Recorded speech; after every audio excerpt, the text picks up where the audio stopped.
Take a knee, gang. I'm gonna need everybody to take a knee because I have some news, and it's about this book that I love. And this book, it's a book that I constantly am referencing, and it's a book that I almost keep as like a coffee table book of leftist history. It's just so convenient to just grab and thumb through and just figure out certain aspects of history in a quick, digestible package. But what I'm learning now is that this book is not the best for what we do here on this stream. And of course, I'm talking about Killing Hope. We've been working through this Killing Hope rat's nest for what feels like an eternity. And we are literally about a quarter through the entire book. It's getting to the point now where I am not excited to do it anymore. I make these slides and it kind of feels like a chore. And if it feels like a chore for me to be doing it and I'm not, enthused and excited to be doing it, then there's really no reason to be doing it because not only that, it's going to translate to a shittier presentation because I'm just not as hyped up on it. And, we want to get back to the days of like, when we were doing the sword and the shield, what I mean? We're kind of building a narrative chapter by chapter and we're learning more and we're building and we're all kind of getting through it, and it doesn't feel like that's happening. It feels like just within like a 72-hour period I'm slapping together some like articles and videos that I can for these really niche topics, and sometimes the product just doesn't turn out great and I don't feel great about it. And I don't know how you all feel about it. I don't know if it's obvious to you that I've kind of been on the decline with it. If it is, I'm sorry, but I think it's best for my mental health and how I feel about doing this project if we just move on to a new book. Because that sounds exciting to me. It sounds refreshing to really sink my teeth into a new project. Johnny has agreed with me. So what we're gonna do, we've been going through this. And that's the other thing is we've been going through this Marx at the Margins book, which we have been doing that book once a week, and we're already halfway done it. Three more streams and that's done. And then we get to do a new project. And that just sounds so fucking exciting to me, is to not linger on the same thing for months. I just can't do it. My attention span is way too low. And for the way that I operate, you can't just give me 6 pages. I have a really hard time just parsing through it. I turn 6 pages into a 4-hour thing, and it's a glacial pace of moving through this book. And I'm just frankly over it. So I hope that doesn't upset anybody. We really, really, really don't like having to do this. If we start a book, we want to finish it. But I just... It hurts us more than it hurts you. Right. So what we planned to do, and it's something that I'm now very excited about, and it feels really good to just kind of feel like I've come alive a little bit and ready to just kind of dive back into this streaming process, is Killing Hope. Who knows? Maybe we'll revisit again. And you know what? Maybe segments of Killing Hope will come up when we do other things. Maybe when we read the Jakarta Method, we'll grab we'll grab the section out of Killing Hope and we'll put it in there, and that might be cool. I just thought of that now. There's room for that. But what we're gonna plan to do is we have 3 sections left of Marx at the Margins. So we're gonna do Marx at the Margins on Sunday, the next Wednesday, and then next Sunday. Then that's it for that book. And then we're going to start a book that I really enjoy. That was one of the early books that I read in my leftist education, called The Ethnic Cleansing of Palestine by Ilan Pappé. And if you're familiar with Ilan Pappé, he's it says right here on the front of the book, he's Israel's bravest, most principled, most incisive historian, which, I feel like if you're going to read about the Israel-Palestine conflict, that it's best to read it by as an Israeli, right, and someone who is Jewish. So that's what we're going to be doing, and it feels good that we're kind of going to be building a narrative. Like, we're going to go from the beginning stages of the Zionist project, and then we're going to move into the Nakba and the preceding events, the ensuing events from that. And I just feel like it's going to be a project more suited for what we do here. So please let me know how you feel about it. Right. So Froggy Mano asks, do you read the books or just review them here? So we literally go like chapter by chapter. That's how we do it. It's not really a reading of them. Like, we don't sit here and just read the book. Me and Johnny pre-read the book. We pre-read the chapter. We take what we think are like relevant and pertinent bits of it, we'll put it into a slideshow, and then we'll furnish the slideshow with whether it's like CIA documents, little YouTube videos, anything that we can find that kind of like adds to it. So it's not just a dry reading of a book. It's got a lot of like, more, lively and entertaining parts to it that are going to be segmented with videos and other types of interludes. And then we'll just banter. We'll just banter. Right. It's less of a review and more of like, let's go through like, the parts that really jump out of the chapter for us. Right. And let's like expand on like, the parts that maybe could require a little bit more than just like a surface level, like, yeah. Selected parts and LOLs is probably a pretty good. Pretty much. Pretty good. I would say it's a book analysis stream. Right. It's like a book club. When we started out, we didn't do this slideshow thing. But what would happen was that both me and Johnny would read it, and we'd take a Google document, and both of us would end up with a bunch of quotes out of the book. So like you wouldn't even see the words; it would just be me reading it, and sometimes it would be like a paragraph. And I feel like that kind of sucks if you're not like paying attention. So what we started doing is like, since we're already mining all these quotes out of the chapter, let's just put them on screen so like everybody can kind of read along with it. Cause I feel like that's just better for analysis. Sometimes it's like, you might look at your phone or you might pick something up and then you missed half of what they said. And you're like, wait, hold on. This person's been reading for the past 10 seconds. I don't even know what I kind of missed that whole part and it's not on screen. I feel like it just kind of makes the whole thing a little bit more of like a group experience as you go through kind of the analysis. I swear to God, OBS is gonna be the end of me. I'm gonna quit the goddamn stream because OBS has finally done it and just fucking made me want to quit. Powerful, full finger. We actually talked about that a little bit when we went through Black Shirts and Reds. There's the free market paradise moves east, I believe is the name of the chapter, and we go over a lot of the metrics that plummeted at the end of in the transition to liberal free market, the transition to liberalism in many of the Eastern European countries. We went over the like you said, falling life expectancy, the economic insecurity, the poverty, the suicide rates, and then also the polling data that says how many of those Eastern European countries either desire socialism back or said that their life was better under socialism, so on and so forth. So we covered that briefly as a segment through Black Shirts and Reds, but we haven't done a specific book on that. We would.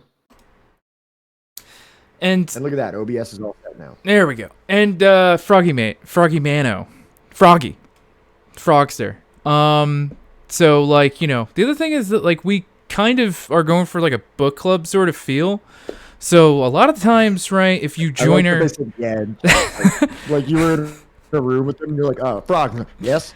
Frogster. So, if you join our Discord, a lot of times you'll find a little surprise in the book section, and you can follow along with us. And, like, if there's, like, something that, like, if you're reading the book, right, when we're not streaming... And, when we are streaming, you're like, hey, how come you didn't mention, like, this part of the book? We'd be more than welcome to be like, yeah, let's talk about that, man. We want this to be as interactive as possible. We want this to be like a Twitch book club. And obviously me and Johnny are the only ones on camera most of the time. Most of the time. But, there is still the ability. We provide the PDF if you want to read along with us. We encourage everyone to read along with us. And if you have anything that I might have overlooked, something that might be really relevant that I kind of just like missed, because I have to try to make this stream as condensed as possible. Because that's one thing we don't want to do. There's some people out there that stream that just read a book. They just read the book and then that's it. Yeah, no, and we don't want to be that. We want to be a little bit more interactive and entertaining and colorful than just the reading of the book. But we do a lot of quotation out of the book. Absolutely. So the other thing that chat might notice that YouTube viewers may not later is that, like, hey, what happened to all that, like, DCMA free, like, lo-fi jazz? How come that isn't playing in the background anymore? Well, that's because we figured out a way to play stuff that is totally copyright but sounds great, and, like, make streaming a lot more fun than listening to, like, the same DCMA free, like, kind of lo-fi jazz for like 5 hours. So, all the more reason for you to hop on in and come see, us live, if you can. Powerful Finger, are you located in Eastern Europe? I feel like everybody on Twitch is either like in Sweden or like some part of the U.S.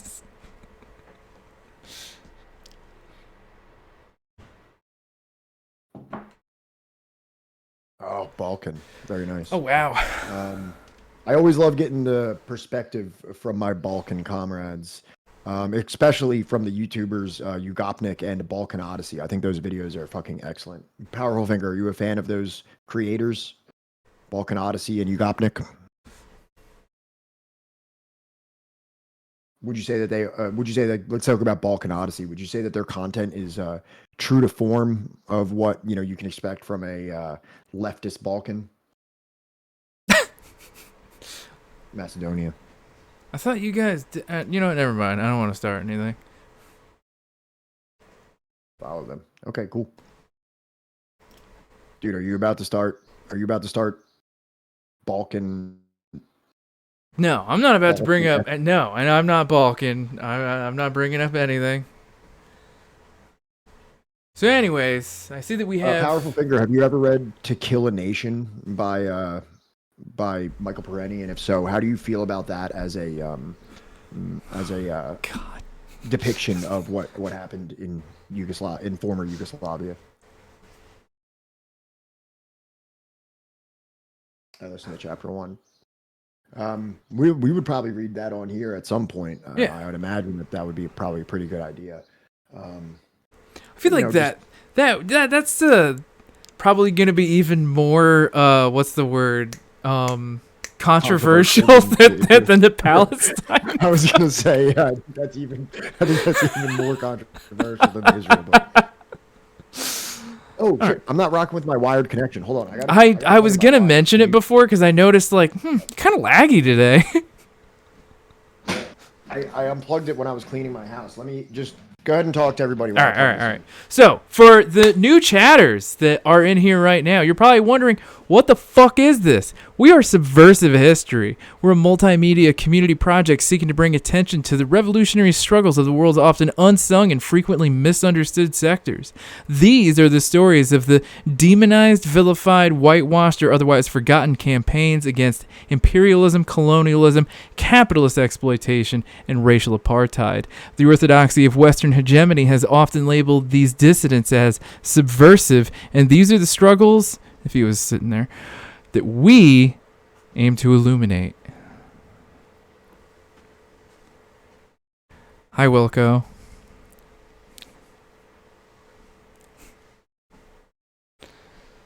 He went to go wire his connection. Wow, word got out that fast, that far, huh? All right. I fucked up. I have been feeling anxious about it for like 2 days. Didn't even tell Pat about it. And, if we can just...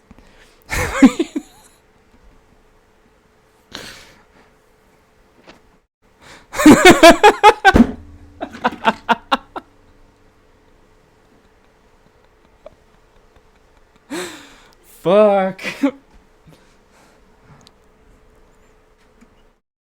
Pat, I mean, like, chat, if we can just keep it between us.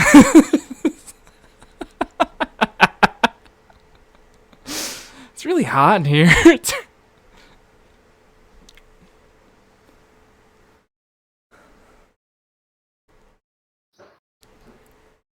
So, yeah. Well, no, Ross, I definitely think you are everywhere. I think you're lying to me now.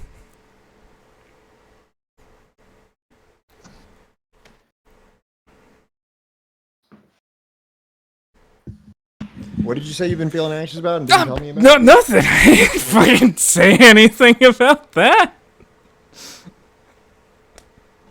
What the fuck's going on? All right, so like fucking, I may have recommend. Do you remember a certain video from back in the day where a certain like white pastor wrote like a song about how Jesus and it includes the N-word. No, I did not call you the N-word, Wilco. But like, do you remember that video? Like, do you know what I'm talking about? No, maybe I didn't. Maybe I didn't frequent the same racist circles. Son of a bitch! You're fucking lying, and I can tell by the way you're smiling that you're fucking lying. I actually don't know. What can you explain? Maybe I do know. I'm just saying. All right, it's the one where like it's supposed to be like the white old pastor guy rapping about how fucking Jesus is my. Oh, I have seen that. Okay, all right. Thank you for not fucking gaslighting me. I'm not playing it. So yeah, I may have been like, "Hey, David, like play this video," and then it's just like it got right to the first one, and I was just like, "No, this isn't funny like I remember it from like 15 years ago."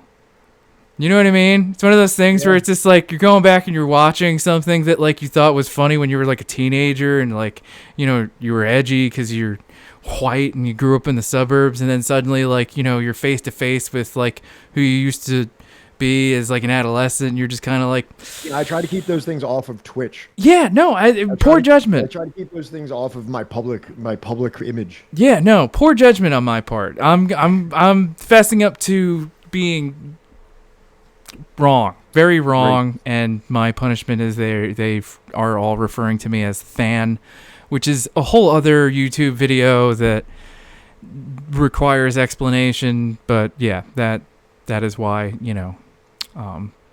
if you notice people referring to me as Than, that's why.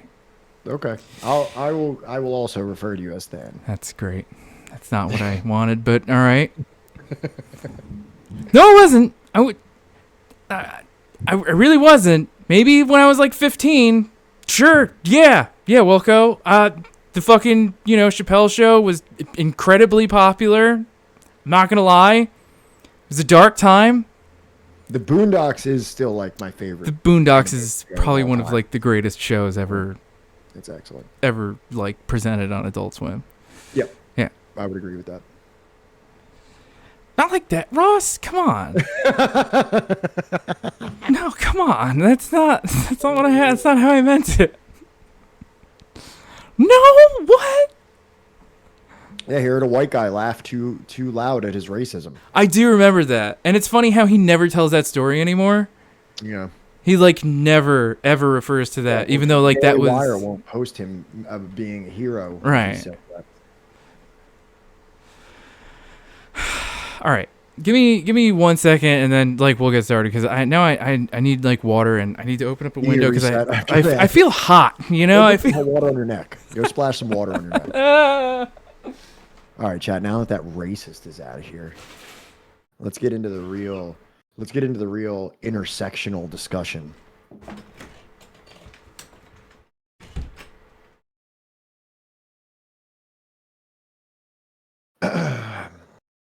But yeah, Marks of the Margins we're going to be doing on Sunday.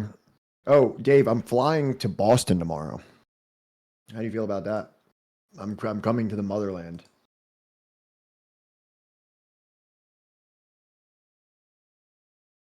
Thank God we're not talking about angles today. Yeah, we could really capitalize on Johnny's edgy racism with the prototypical edgy white racist, Frederick Engels. The edgy white racist that all suburban white leftists model themselves after. It's a hop, skip, and a jump from Maine. Me? No, I'm not from Boston. I'm from New Jersey. But I will be visiting Boston tomorrow. But I will be there for like almost exactly 24 hours. I will not be there for very long. And don't ever insult me as being someone from Boston, please. I resent you for even conceiving that I could be from Boston.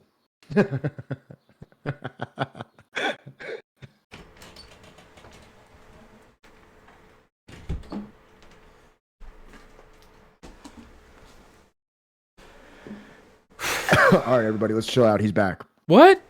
Let's knock it off, everybody. He's back. Come on, unless you're like deleting messages somehow. Wait, yeah, no, you can't even do that. No, you weren't. No, you weren't. I was talking to them about how I'm going to Boston tomorrow. Are you? Oh yeah, that's right. Red Wizard, all y'all in the Northeast cities are the same to me. I mean,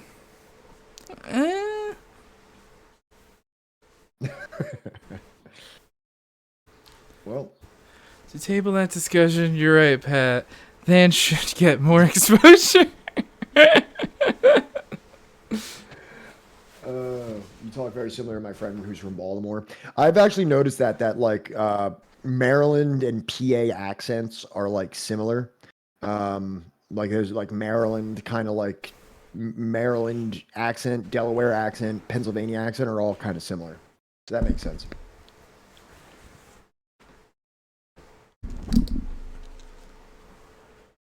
Are you wearing, speaking of Baltimore, are you wearing an Omar shirt? Yeah. My wife got it for me. No, I didn't. Okay. Omar coming. Man's got to have a code. Got to have a code.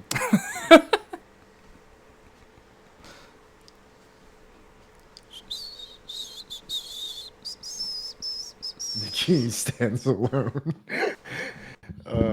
I'm in a Wire shit posting group, so I just hear this shit all the time. Every single day, it's just about Scrapple and what else? That don't seem possible. I just see this shit every day. What up, Doug? All right, let's get this started. Let's bring it down because I'll just sit here and banter for hours if I don't start focusing on something. So today we were talking about the Soviet Union in the late 1940s to the 1960s. Mr. Blum starts off this chapter by saying information. ... Hundreds of young Americans and immigrant Russians gave their lives so that the United States could amass as much information as possible about the Soviet Union. Almost any information at all about the land Churchill described as a riddle wrapped in a mystery, inside an enigma. There is no evidence, however, that any of the information collected ever saved any lives or served any other useful purposes for the world. Today, tons of files stuffed with reports, volumes of computer printouts, tapes, photographs, etc. lie in filing cabinets, gathering dust in a warehouse in the United States and West Germany. Probably a good part of the material has already been shredded. Much of it has never been looked at, and never will be. It's funny, like, just like dating this book because he doesn't even talk about like a hard drive at all. Like, no. He doesn't even like, it's probably, he even mentions computers, but like they're printed, like, you know, the stuff that has been printed from a computer. Like there's no like digital database for any of these things we're discussing. He's one paragraph away from saying floppy disk. Yeah. But yeah, this is what we will be talking about is the American drive to obtain information, to surveil the Soviet Union and gain information on its inner workings.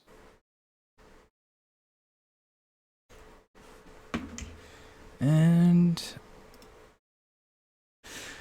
beginning in the late 1940s, the U.S. military, the CIA, and the National Security Agency regularly sent aircraft along the borders of the Soviet Union to collect visual, photographic, and electronic data of a military or industrial nature, particularly to do with Soviet missile or nuclear capability. The increasingly sophisticated planes and equipment, as well as satellite submarines and electronic listening posts in Turkey and Iran, produced vast amounts of computer input. At times, the planes would unintentionally drift over Soviet territory. Unintentionally. At other times, they would do so intentionally in order to photograph a particular target or to activate radar installations, as to capture their signals or to evaluate the reaction of Soviet ground defenses against an attack. It was a dangerous game of aerial chicken, and on many occasions the planes were met by anti-aircraft fire or Soviet fighter planes. So, can I ask you a question, Johnny? Yeah. And this is a sincere question. I feel like I know the answer to it, but I may not. Do you know of any instances of Soviet planes flying over the United States? Off the top of my head? No. No, I've never even heard of such a thing. I feel like if there was such an incident, like, we would have never shut the fuck up about it. Yeah, it would be like the Cuban Missile Crisis. Yeah, we would literally be talking about it today, comparing like the Chinese spy balloon to like, you know, to to the Soviet Cessna of Yeah, like the economics. Soviet Cessna, plane that accidentally like flew not even over like the U.S. It probably would be something like Guam or something, or like Yeah. Puerto Rico. And that's what I wanted to bring up here is that I feel like this is an extremely one-sided situation. It Like, always I is. absolutely acknowledge the KGB and Soviet espionage. We have examples of Soviet double agents in many European countries and things like that. We've covered what's his name, Kim Philby, among others. So we know that these things were happening, absolutely. But I'm saying to this degree of having military airplanes flying around over the continental United States, I don't think I've ever heard of such a thing occurring. And honestly, I'll wait till we get to a lot of the emigres, so to speak. But like, I think there's even a very clear and defined difference between those as well. But like I said, I'll wait. Okay. Well, let's get it on, man. Here, what we have here is I know it said that these start. Wait, can you go back one? Let me make Yeah, sure yeah, I'm yeah, yeah, at the right place here. yeah. Aerial chicken. Yep. Okay. So it says that this started in the 1940s. You can go forward now. It says that this started in the 1940s. This is the earliest thing that I could find here. This is off the CIA website. So this is a aircraft's unique design allowed it to be lightweight enough to reach ultra high altitudes and supply enough fuel to achieve intercontinental range. So this is the U-2. The development of the U-2 in 1954 signaled the Central Intelligence Agency's entry into the world of overhead reconnaissance. President Dwight D. Damn, Eisenhower really? authorized reconstruction of a new aircraft designed specifically to fly over the Soviet Union and collect strategic intelligence. Peacetime reconnaissance flights over the territory of a potential enemy power thus became national policy. To reduce the danger of conflict, the president entrusted this mission not to the armed forces but to a civilian agency, the CIA. Since that time, overhead reconnaissance has been one of the CIA's most important missions. Would you consider the CIA a civilian agency? No, It's not kind by. of a weird distinction for a intelligence agency. And apparently, Red Wizard saying, "Funny you guys talk about planes as Russia got hit with a UAV yesterday." I think. Yeah, they're saying that Ukraine tried to bomb the Kremlin or like assassinate Putin with drones at the Kremlin or something. Sure, they did. You don't think Ukraine would do that? I don't think that. Not that they would not try to do that if they had the Putler lying? capability. You're saying Right. Putler's lying? Oh, I don't think Putler's lying. I think that fucking the U.S. is lying, because we kind of have a sordid history of doing that. Well, we also have a sordid history of trying to assassinate. True, but I feel like that would be us doing it. If Ukrainian like team was you don't think behind they it, would do it under the guise of Ukrainian nationalist renegades with drones. you know what? Like, all right, now that like I've had time to like think about it a little, it's like maybe, Do you but think that they bombed the Nord Stream pipeline? absolutely, 100%, not Why a wouldn't doubt they in my do- mind. Why wouldn't they try to kill Putin? I guess you're right. That would make things way easier than having to come to like a negotiation table or something. But I feel like he's just too convenient of like, a baddie, for like the U.S. Do you know what I mean? He's more valuable alive than he is dead. Kind of. I mean, think about it. Like, it's like when Castro died, or even his brother died, they suddenly didn't have like, a narrative of like, oh, it's Our backyard. Our backyard. our backyard is ruled by a Cuban monarchy. Who is it now? Diaz? Something like that, or something with I believe his name an is M. Diaz. Yeah, I could be wrong. no, I think his first name begins with an M, but I think it might be Diaz. Also, history of helping bring freedom and stuff, especially pre-June 1950. We're in Miguel, the business yeah, of exporting free market freedom. yeah, yeah. As we have covered for months at this point. To the point where I'm banging my head against the desk. I just can't do it anymore. Yeah. Also, it's funny that like this plane led to like one of the shittiest bands like, of all time. To the point where people are like downloading patches to try and get their music off of their phone. Yeah, that might be the greatest tragedy of the Cold War. Oh, good God. This fucking thing. I need to get a second fucking thing. See, that's the thing, because you don't have it in presentation mode. It shows that text. And if I put it in presentation mode, then it's like, fucking, it takes up the entire screen no matter what.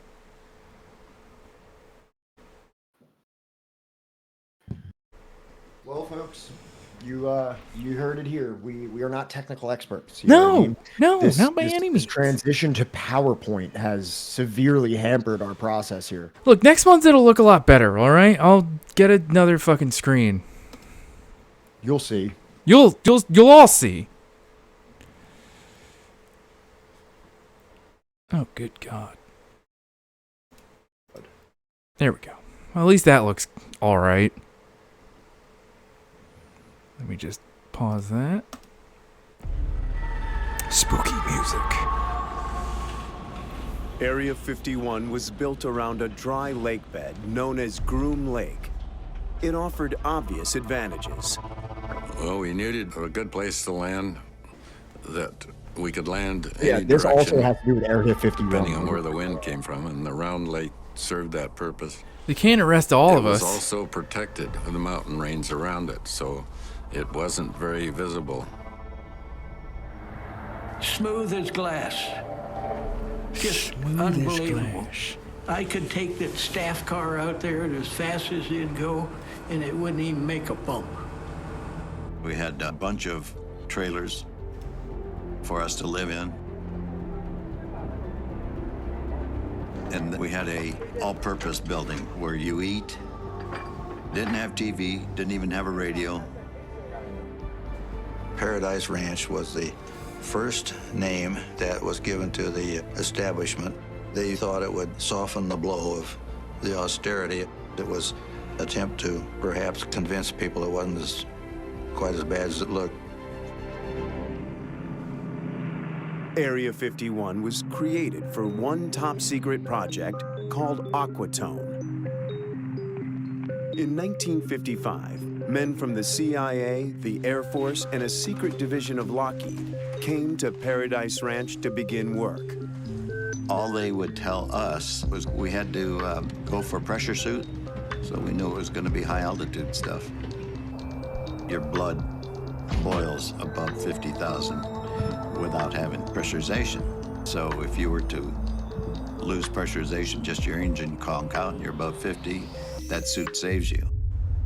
When pilots fly higher than man has ever flown, equipment changes are necessary. In this declassified footage, Ray Gowdy prepares for a flight inside Area 51.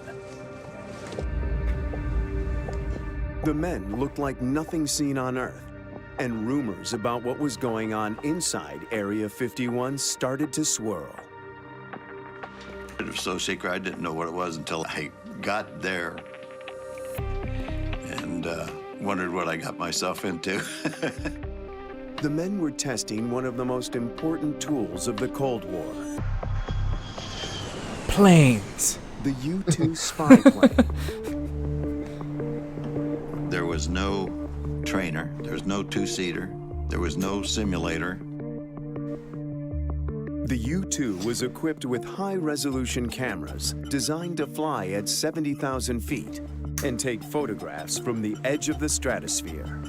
As the Cold War arms race with the Soviet Union intensified, the U-2 was America's best hope for tracking their rivals' growing nuclear arsenal.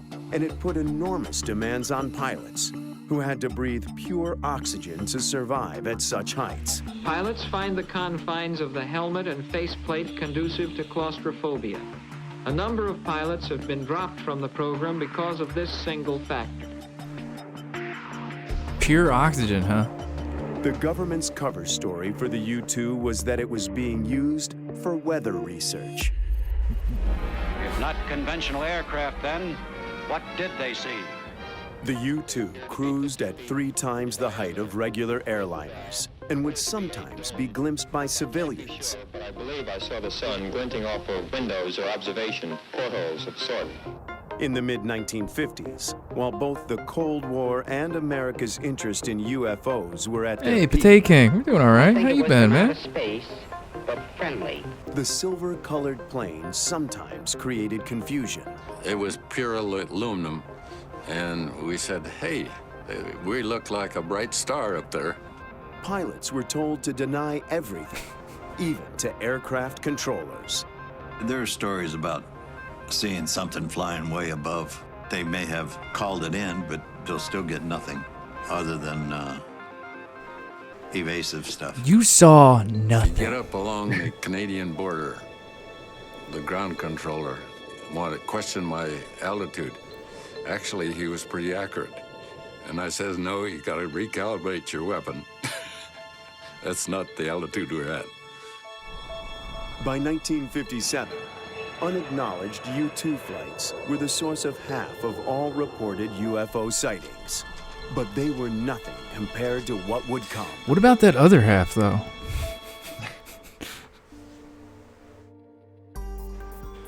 So, oh, Jesus, no. So I want to know. What's up with that other half? Tell me about that. Also, why not, I don't know, paint the fucking thing if it's bright like a fucking star at, like, 50,000 feet in the air? Yeah, figure it out. Idiot.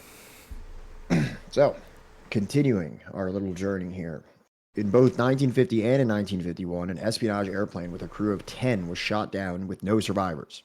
In 1969, a crew of 31 was lost, this time to North Korean fighters over the Sea of Japan. During the intervening years, there were dozens of air incidents involving American aircraft and communist firepower, arising from hundreds, if not thousands, of espionage flights. Some of the spy planes were made it safely back to base, which might be Turkey, Iran, Greece, Pakistan, Japan, or Norway.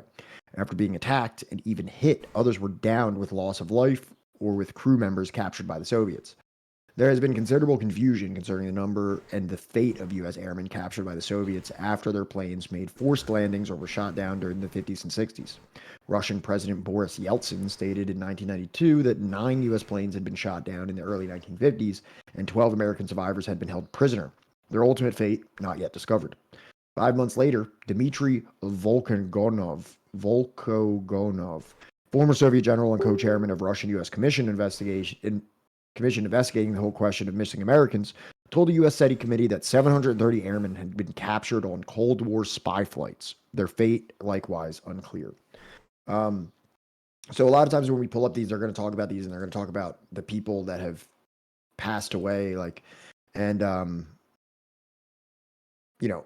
30, people died, and it's like, can you really blame North Korea for some kind of unauthorized military? These aren't passenger flights either. This isn't like a commercial flight. This is a military. This is an espionage flight. Do you remember that thing that happened a couple decades ago? To North Korea? Yeah, the effect it wasn't even like a couple decades ago. It was literally the decade prior, if not within the same decade. Yeah. Exactly. Right. Exactly.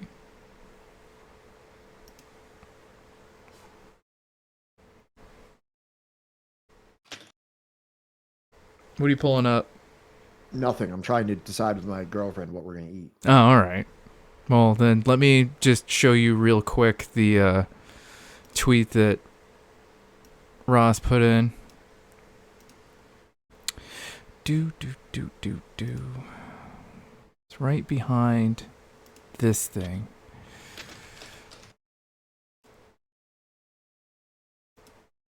So this is the drone. It looks like a little firework went off. Yeah. Pew! It looks so fake. Kind of does, doesn't it? It didn't even damage the building. Doesn't look like it does, did it?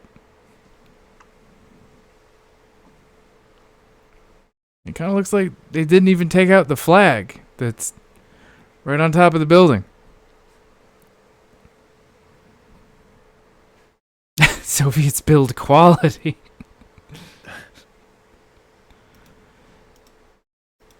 All right. So back to what we were talking about. Oh, the 1969 EC-121 shoot-down incident. On April 15th, on the 15th of April, 1969, nice, a United States Navy Lockheed EC-121M Warning Star of Fleet Air Reconnaissance Squadron 1, VQ-1, on a reconnaissance mission was shot down by a North Korean MiG-21 aircraft over the Sea of Japan. The plane crashed 90 nautical miles, or 167 kilometers, off of the North Korean coast, and all 31 Americans, 30 sailors, and 1 Marine on board were killed, which constitutes the largest single loss of U.S. aircrew during the Cold War era. This plane was... What? What? You know what that is? What? It's a very small violin. The smallest violin in the world. The plane was an adaptation of a Lockheed Super Constellation and was fitted with a fuselage radar, so the primary tasks were to act as a long-range patrol, conduct electronic surveillance, and act as a warning device. The Nixon administration did not retaliate against North Korea apart from staging a naval demonstration in the Sea of Japan a few days later, which was quickly removed. It resumed the reconnaissance flights within a week to demonstrate that it would not be intimidated by the action while at the same time avoiding a confrontation. How do you both so ridiculous. Do the same thing that you were doing? It's so ridiculous that like this gets like painted as some kind of like war crime or something like that. That like a plane got shot down that was like actively engaging in espionage. Right. With like what would be considered an extremely hostile party that killed most of your population like a decade ago. Right. It's insane that this is like that the United States or like people, you know, remembering this event would be like, you know, we won't be bullied. We won't be, we won't just take this lying down. We won't be intimidated by this action. But you're the bully. What are you talking about, dude? We're not in your country. You're on the other side of the world, like fucking with us, like you have been. Stay over there. Yeah. Nobody would have died. There's nothing for you here. Oh. All right. I swear I will find a better means of doing this. Yeah, sorry. This is like a short. It was the best way to do it. This is the only way to do it for right now. All right, well, whatever you're going to do. In April of 1969, tensions were high between the U.S. and North Korea during the Cold War. Oh my God. A U.S. Navy plane was shot down by North Korean fighter jets, killing all 31 crew members on board. The EC-121 shoot-down incident sparked an international crisis and further escalated tensions between the two nations. In April of 1969... What was up with that last picture that was just like, you know, it looked like kind of modern South Korea? I'm not sure. All right, back to this. And... Badoo. Oh, another. What is this?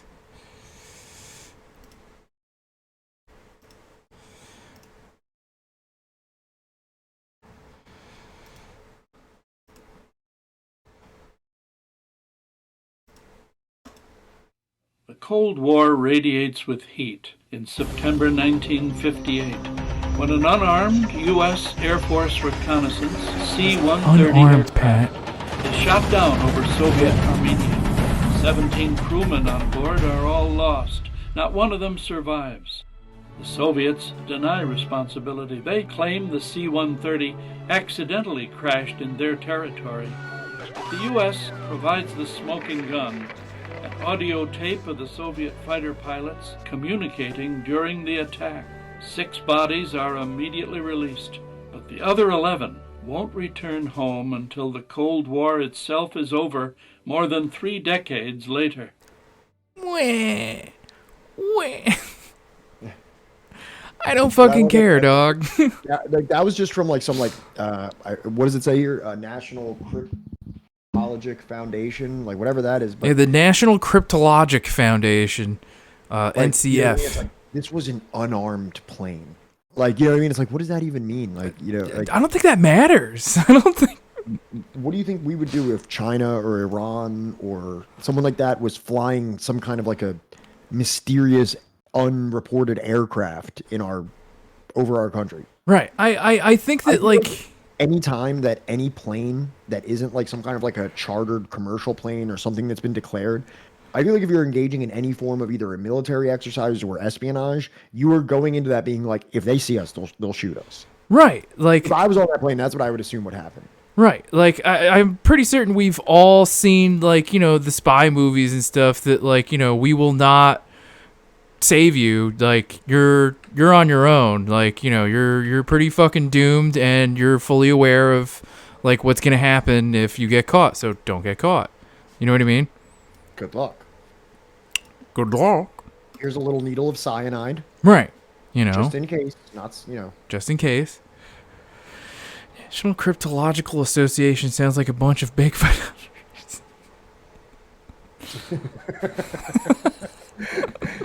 Indeed, it does. All right, so let's move forward with these. We've already kind of touched on a couple of the situations happening that does make it very evident that there's many of these espionage aircrafts going around. But the most notable of these incidents was, of course, the downing of the U-2 piloted by Francis Gary Powers on May 1st, 1960. The ultra-high flying U-2 has been developed because of the vulnerability to being shot down of planes flying at normal altitudes.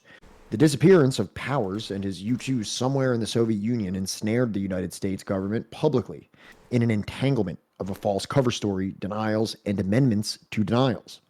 Finally, when the Russians presented Powers and his pointedly added, however, that flights such as U-2s were distasteful but vital, given the Russian fetish of secrecy and concealment. One of Eisenhower's advisors, Emmett John Hughes, was later to observe that this took the administration only 6 days to transform an unthinkable falsehood into a sovereign right. On several occasions, the United States protested to the Soviet Union about Soviet attacks on American planes, which were not actually over Soviet territory, but over the Sea of Japan, for example. Though engaged in espionage, such flights, strictly speaking, appear to be acceptable under international law. A fetish of secrecy and concealment. Yeah, that's one of those things like... what? William Blum had said in other chapters, like in Guatemala, where it's like, communists don't join a party, they infiltrate it. You know what I mean? Like that, like these types of things. It's the same thing. It's like, wow, what they have.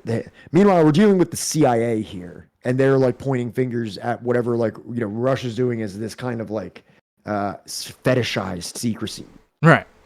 It's a weird fetish that this other sovereign nation has with secrecy and concealment. Unlike our extremely transparent intelligence agencies and international operations that are very transparent. And Bup, that was totally just, coincidence. Did not plan that. What is this? A Ukrainian oligarch involved in drone production put a bounty out that he would pay $550K to anyone who could land a drone in Red Square for the parade on May 9th. I think the parade was canceled, so the drone might be someone trying to collect. Wow. Yeah, I don't know what it is, but I think Automod just has a thing for you. Listen, we keep a very PG atmosphere here. When you start talking about those fetishes and ungodly desires. Ungodly desires. Those unholy desires of yours. Why is this so tiny? Why do they just keep getting tinier? Let me put that up, take that down, pause that, and play.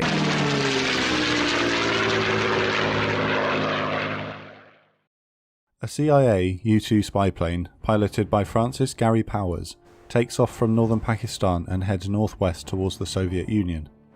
He begins his long climb to a cruise altitude of 70,000 feet.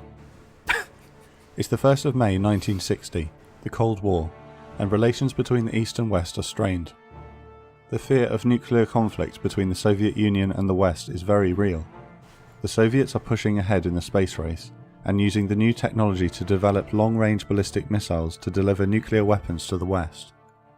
Debate rages within the US intelligence community on the success of the ongoing missile development program. Powers' mission is to photograph strategically important sites, mostly relating to the Soviet intercontinental ballistic missile program. These include the Tyuratam missile test range, the ballistic missile launch sites at Baikonur and Plesetsk, the plutonium processing plant at Chelyabinsk, and other strategic sites along the route. The plan is to land his aircraft in Norway, the first U-2 overflight to transit the Soviet Union instead of returning to its launch base, and the deepest penetration carried out so far. While flying over the Kazakh Soviet Socialist Republic, 13 Soviet aircraft are scrambled to attempt to intercept him. During the 23 previous overflights, the Soviet MiG-17s, MiG-19s, and the newest MiG-21 fighters have been unsuccessful in... I'm pretty sure if you just got into like a Cessna, like some domestic kind of like I do something on a farm with like I spray. I think if you tried to fly that over Area 51, I think you'd be shot down immediately. And it, like before you even got within like 2 miles of it. I think if you strapped balloons to a lawn chair and tried to fly over Area 51, I think you would be murdered. Yeah, like immediately. So I mean, like, dude, especially right now with, there's another balloon, right? Why are you laughing? There's another Chinese balloon, Pat. Right. Except it's not over the U.S. or anything. We took satellite pictures of it in one of the westernmost regions of China. The balloon is in China. Yes. It's not even a balloon. It's a blimp, really. But does it have a menacing float? It's got like an elongated shape to it. Would you say that it's floating menacingly? No, because it's down towards the ground. So it's not floating yet in the satellite pictures that the U.S. took of it over, or in China, rather. Yeah, I don't know. That thing smells like trouble, if you ask me. I just want you to understand how we got the pictures right. Yeah, with satellite technology that's taking pictures of it all. Right. That we took pictures of the balloon that we're supposed to be freaked out about that's still on the ground in western China, not the coast that is shared, the largest body of water, the Pacific Ocean, with the U.S. It's still in western China, further inland. Yeah. Right. I just want to make sure that we took pictures of it with satellites that we have the most of out of any other country in the world. Yeah. And they have like less than 500. You got us. You got our blimp. Right. But what I was going to say is I just think that it's so absurd how often these little videos like frame these as like tragedies. Like, how could they fucking do this? It's like, dude, you'd shoot down an American that floated over Area 51 in like a moment. Like, right. You would shoot that person if they tried to drive their car into it. Like, why? If it was a dude, why would a foreign entity be able to just cruise over your military bases? If it was a dude strapped to a lawn chair, right, with nothing but like lots of party balloons from Party City, you would immediately shoot him down. Yeah. Like,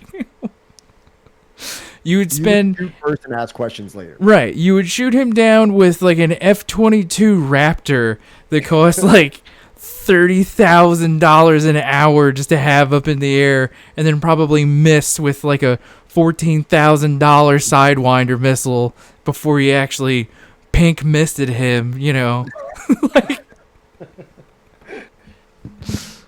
Yeah. Right, yeah. So the whole excursion would probably cost like $750,000, all because some dude strapped to a lawn chair with balloons tied to it can't see what's happening out in the desert. Yeah. Could be anything. So just keep that in mind whenever we talk about these tragic loss of American airplanes. Right. Right. Quaker Oats guy gets it. Surely they can't shoot us all down. Intercepting the U-2. Their slim, high-performance wings lose stability at such altitudes, and they fall away before they can take a meaningful missile or gun shot.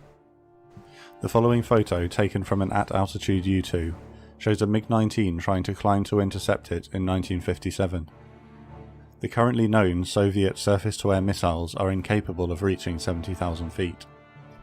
However, 3 weeks prior to Power's flight, another U-2 had detected 2 new radar installations, designated Hen House and Hen Roost, which have been designed for high-altitude tracking.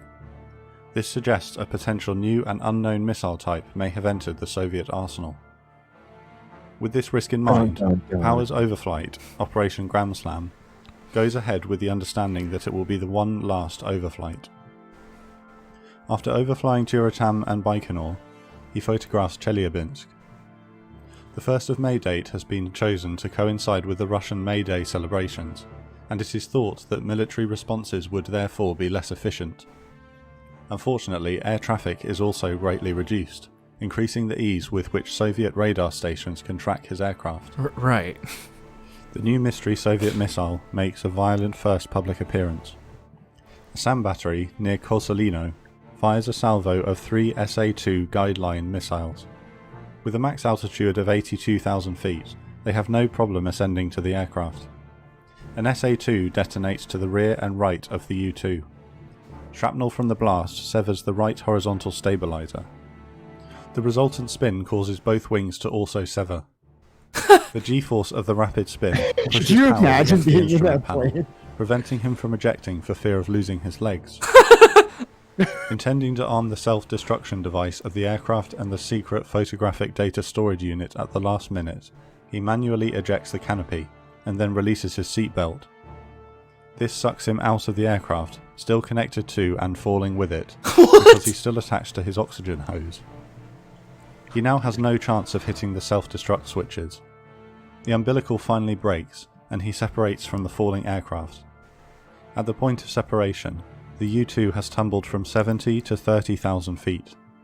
Power's free falls all the way down to 15,000 feet, where his parachute automatically opens. He eventually lands and is immediately captured. One of the scrambled MiGs is shot down by another SA-2 in a friendly fire incident. Believing that Powers is dead, and that either the aircraft would not be recoverable, or that he had hit the self-destruct switches, the US government claims the aircraft was just a NASA aircraft on a weather research mission that got lost and flew into Soviet airspace by accident. You know what? Why does that sound so familiar? So familiar. Dude, people love saying Unfortunately, the Soviets are able to recover the aircraft and the photographs that. taken during its flight. Unfortunately. They've also captured and interrogated the pilot. They make neither of these facts known until US President Eisenhower has publicly committed to the NASA cover-up story. On the 7th of May, Nikita Khrushchev humiliates the Americans by publicly stating, "I must tell you a secret. When I made my first report, I deliberately did not say that the pilot was alive and well. And now just look how many silly things the Americans have said." He also releases images taken by the aircraft and photos of the covert equipment recovered. LOL, A planned summit Khrushchev between the trolling. US, UK, France and the Soviet Union on the 16th of May collapses when Khrushchev leaves after the first day, following a refusal by Eisenhower to apologise. The talks had So been you wanna planned to apologize cover for a that whole possible nuclear espionage weapons thing? Yeah, wait. Let me get this straight.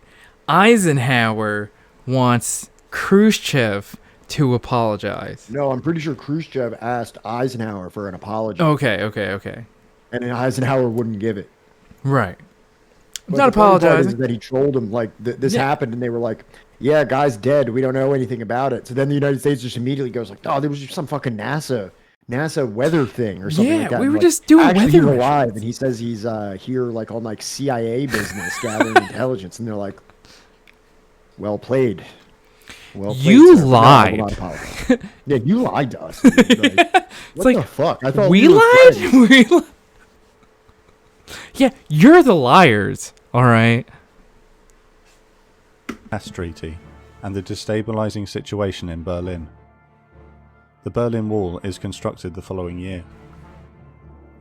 The success of the SA-2 missile shows the US Air Force and Royal Air Force that their strategic bombers will no longer be safe striking the Soviet Union at high altitude during a nuclear exchange, leading to a shift towards low altitude attack plans.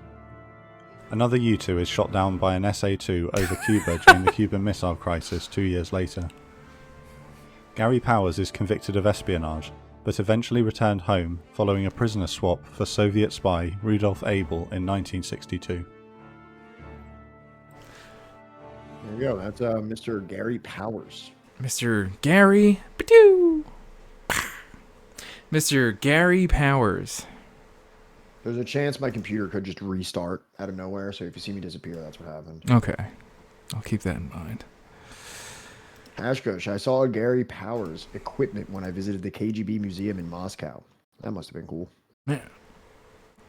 Also, it's kind of funny that they make it seem like, and because of this, the Berlin Wall was constructed the next year. It's like, no, I think it had more to do with, like, the bombings and, like, mass terror incidents that were occurring on the ground. Yeah. I don't know what a wall is going to do to stop a plane from flying. Well, how big of a wall? All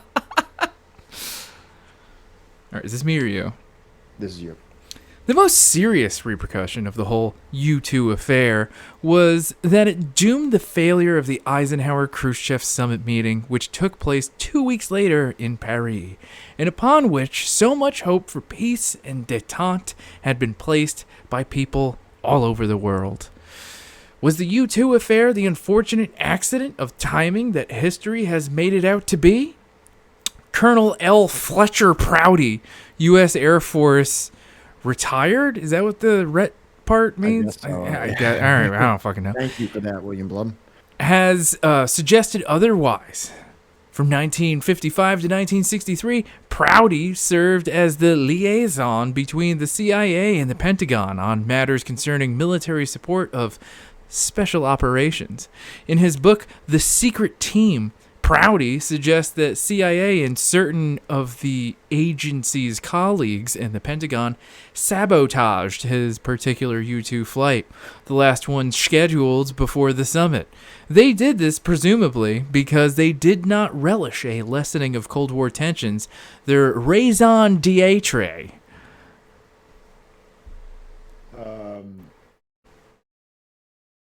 Yeah. So this is where the book William Blum kind of goes into this book by William Prouty, Fletcher Prouty. Fletcher. Blum cites this in the book, but as we move forward, we'll see that this is kind of shaky grounds. I don't know how true all this kind of like more conspiratorial stuff is. It could be, but if we move forward, we'll see more of the information on that. Oh, damn. But first, we're going to look at this.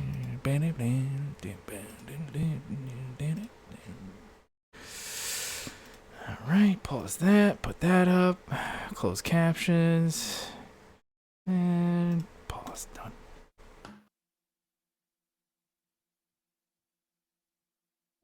Oh, there we go.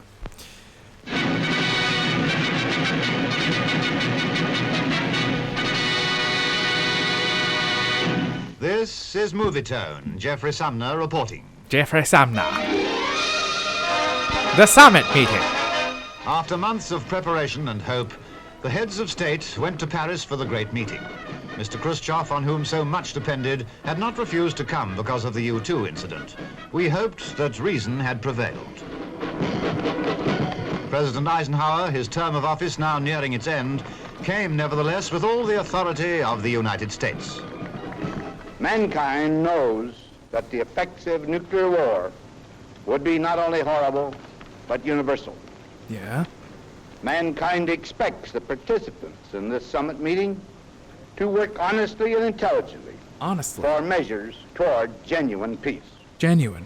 And Britain's Prime Minister. Everyone knew it was largely due to Mr. Macmillan's patient and persevering work that the summit had been reached. There are compelling reasons why we should not fail. Today, mankind cannot afford misunderstanding, suspicion, hostility. Suspicion. Errors of judgment based on ignorance or anger could lead with dreadful speed to the extinction of civilization. The Élysée Palace was the meeting place of the Big Four. It was here that the proceedings opened with a virtual ultimatum by Mr. Khrushchev, who demanded a public apology for the spy plane affair. Had he merely come to say this?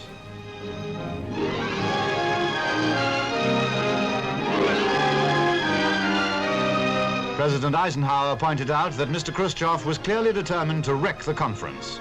In the face of insult, he remained calm. For Mr. Macmillan also, the situation was very bitter. It must have seemed that all his work had gone for nothing. Was all to be done again if the jagged summit was to be reascended? The world was facing a very grave crisis.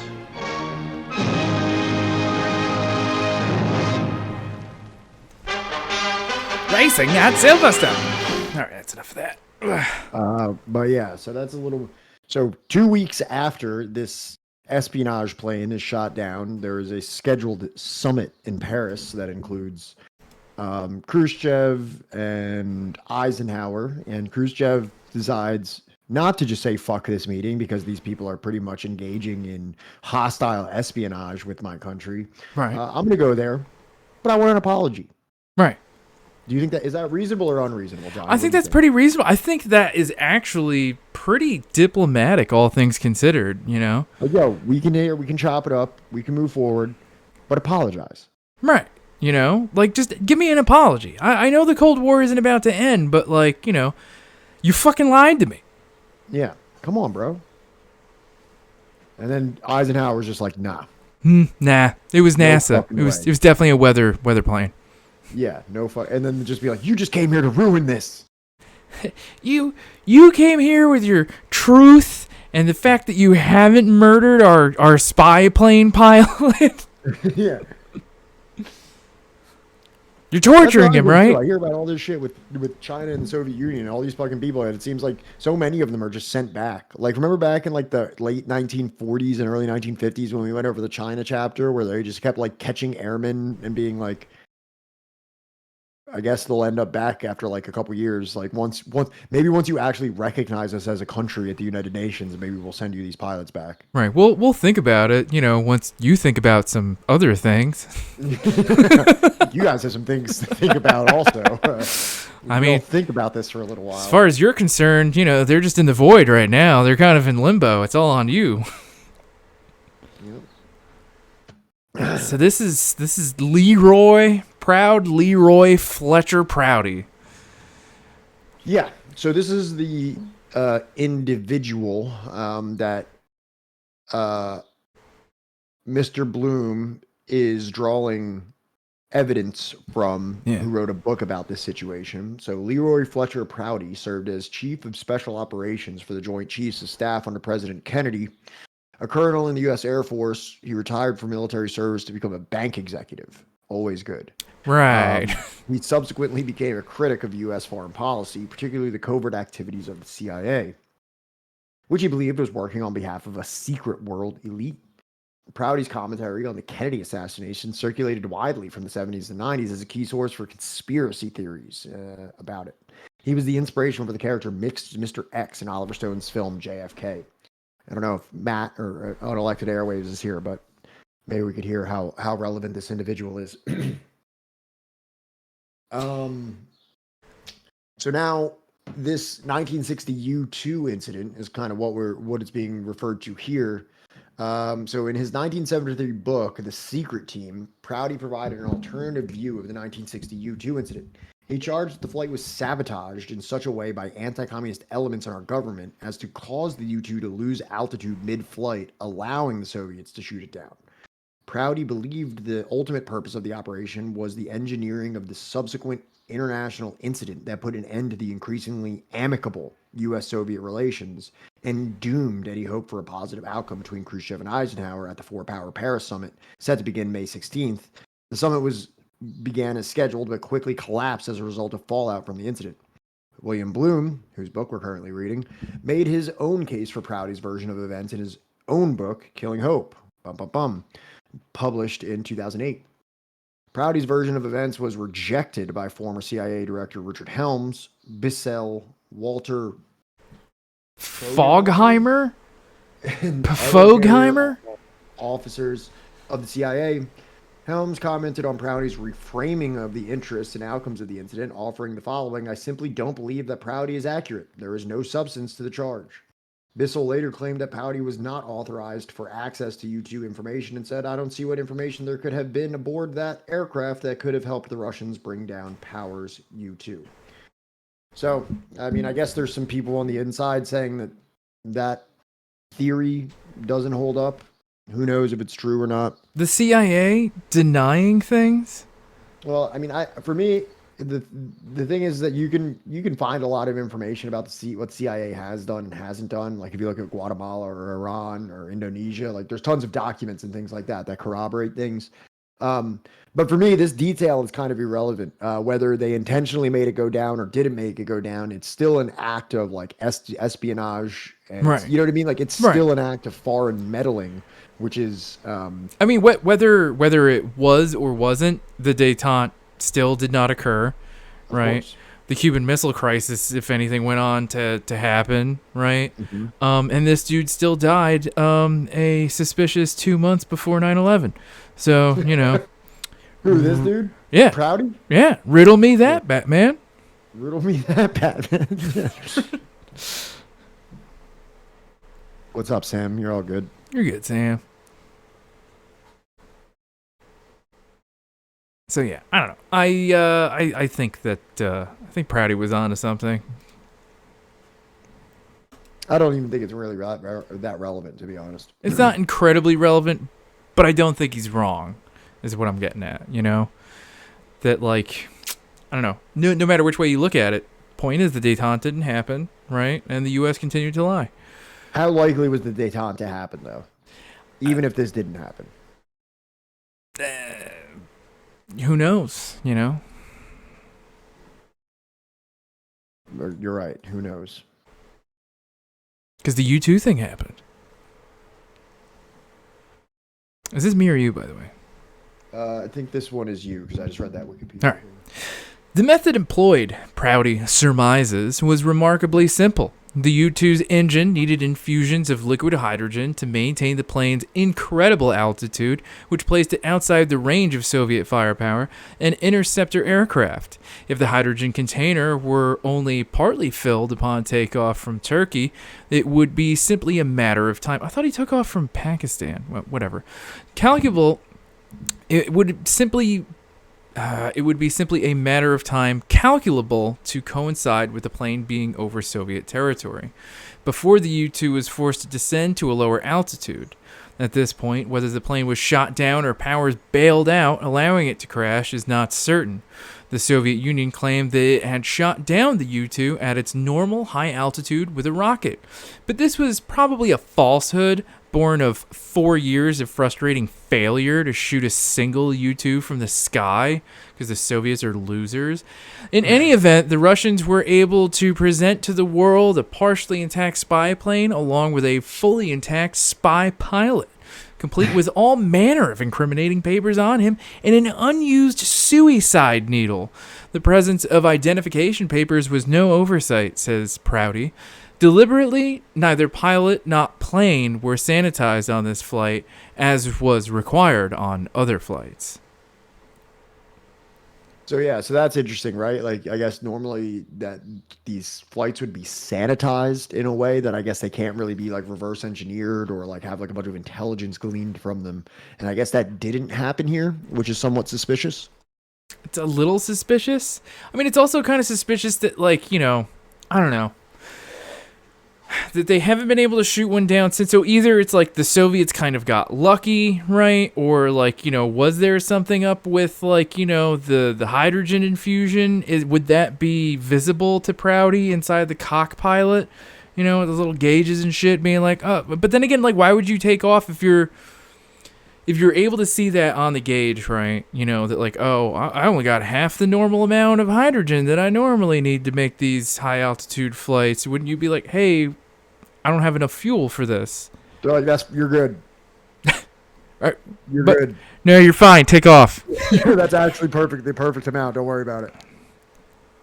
Trust me, bro. Come on. Yeah, bro, you're good. Bro, you're good. Well, I mean, like the suicide needle might be telling, but I feel like also like I feel like a lot of people wouldn't use that damn needle. Right. Not even just a lot of people would use that damn needle, but like a lot of people, like, you know, are probably given those needles at that time if they're doing these kinds of things.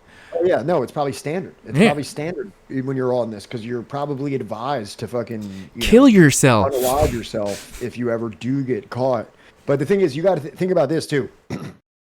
You know, ending your life in that situation is a somewhat rational decision. So if you get hit with, think about what he was going through when he got hit with that bomb. Well, when he got hit with that missile, the G forces of that plane falling is ripping the wings off, and he's almost going to lose his legs. You know, do you think he has the rational mind at that point to be like, all right, so you know, you're just in fully go mode. You're just in instinct survival mode. It's not like you're going to be like, let me get out my needle. Right. Well, I mean, like it even said in that. That's the way that Uncle Sam advised me to. It even said in that one video that, like, you know, fucking what the hell is it? That, like, you know, he hit the ejection thing first and then, but didn't hit the self-destruct sequence in the plane or some shit. Yeah. Remember? So I think when you're on the verge of death, you don't give a shit about any of that. You're like, dude, I don't care about sanitizing this or blowing it up. I am absolutely concerned with just not dying in this very moment. Oh, what is this? First of all, during the Greek Civil War in 1949, the Turks wanted us to protect the capitalist Greeks against the communist Greeks. The Americans wanted Turkey to send troops to the Korean War. The room was not enough. They prevented the Cuban crisis by building a nuclear base in Turkey. They put the Turks in danger. The Cold War was always a race for survival for Turkey. Dog. I don't even think any of us mentioned Turkey. I don't even think chat mentioned Turkey. Also, didn't the nukes go in Turkey before they went to Cuba? Yes. So then how is it that they, how is it that, where does that part say it again? Hold on. Fucking dog. What? Where's the part about Cuba? I don't know, man. Like, I prevented the Cuban. They actually started the Cuban Missile Crisis by by placing the nukes in Turkey. Also, welcome, I guess. This is your first comment in chat. Is just like, let me tear ass in here and be like, you didn't say anything like particularly offensive or anything that like I'm upset about. It's just, you know, it's a bold strategy. I find it somewhat endearing. I'm not going to say I don't respect you. Yeah, no, I mean, honestly, I love this absolutely like Turk-centric view of history. How like every operation of the Cold War is actually just something that revolves around Turkey. The Cold War was always a race for survival for Turkey.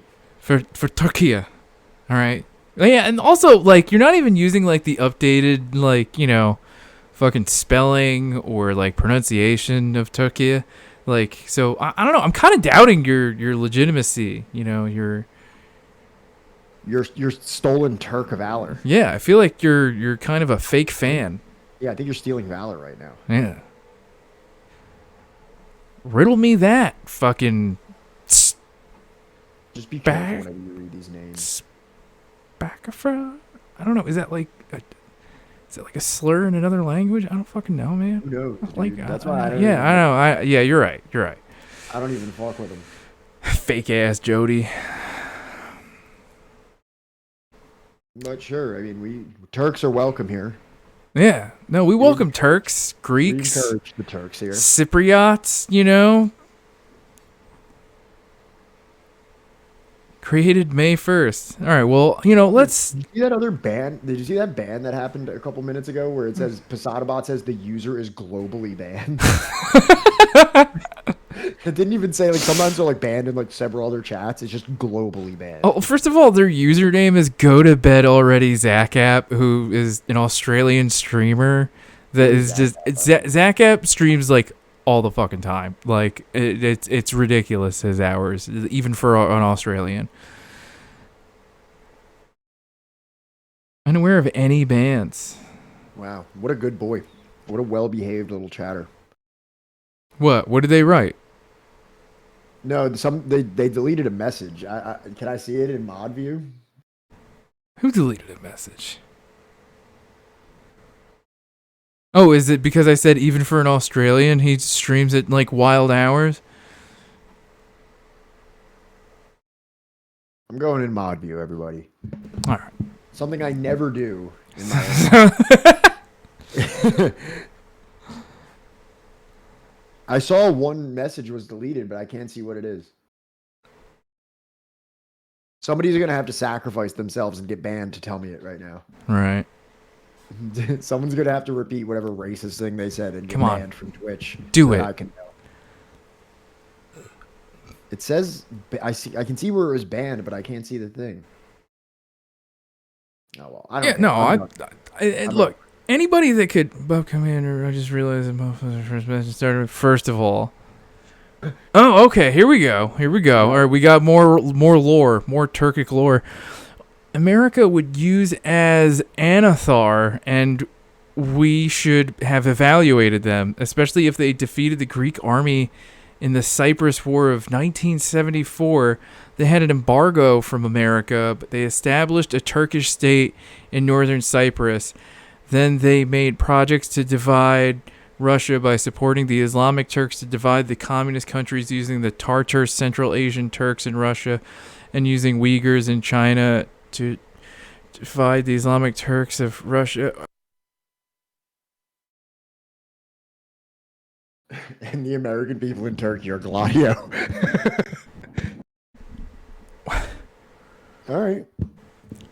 Okay. I don't mind your contribution. Honestly, it's not. I need to fix this fucking thing. It's not even like, what's the word? So far I haven't detected any, like, overt racism.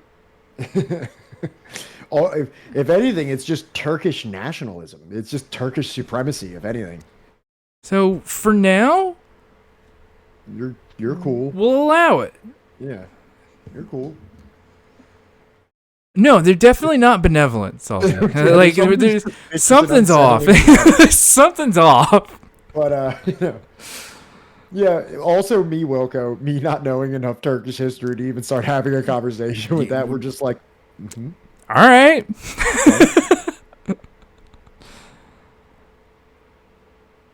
That's how it comes across as Turkish nationalism. The Turk master race. Yeah, when they start going off about that, then it's like, all right. That's enough of that. We will have our day. Jesus. How do I get out of mod view? I'm tired of this. You gotta hit the sword-looking thing again, I think. Where? I've only been using OBS for so long, I don't even really remember. Mod view is so annoying. I know, buddy. Get it out of here. See non-mod setting? Oh, Jesus.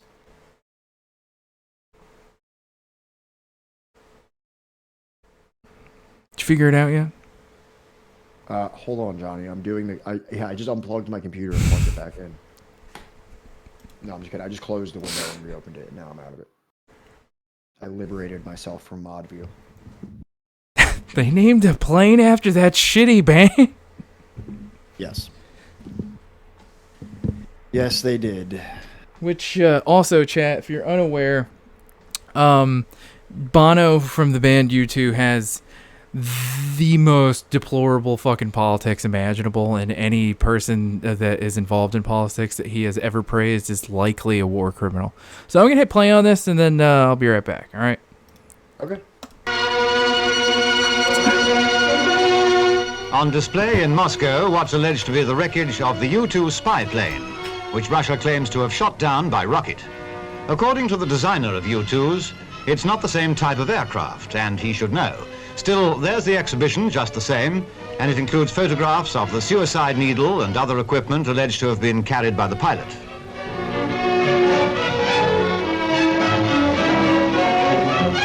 Here is Captain Powers, seen in a home movie film taken some time ago.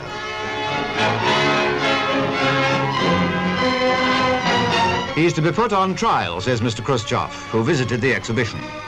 Whatever the truth of the details of the story, it's a most unfortunate pre-summit incident. Mr. K, of course, continues to extract every ounce of propaganda from it.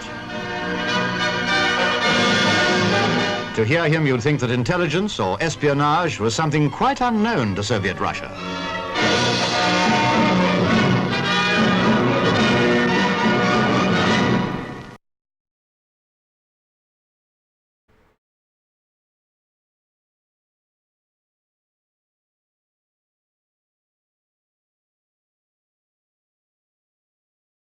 So, NA. What's wrong, guys? Salty Commie, is everything okay? Cool. Oh, is it? Oh, I didn't even see this. I should call it nationalism. That is just as Europeans. Wait, hold on. We are not occupying the Armenian. Johnny, can you weigh in on this? What the fuck? Rest assured, we are not occupying the Armenian lands for America. Otherwise, we recognize the Republic of Armenia out of respect for America. There's the other one, too. It says, I should call it nationalism. That is, just as Europeans can form a union with Europeans, the EU wants to form a union with Turkish nations in the Turks. They call it Tehran. What?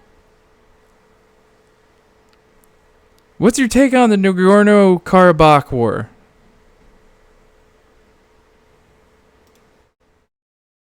No. Let him cook.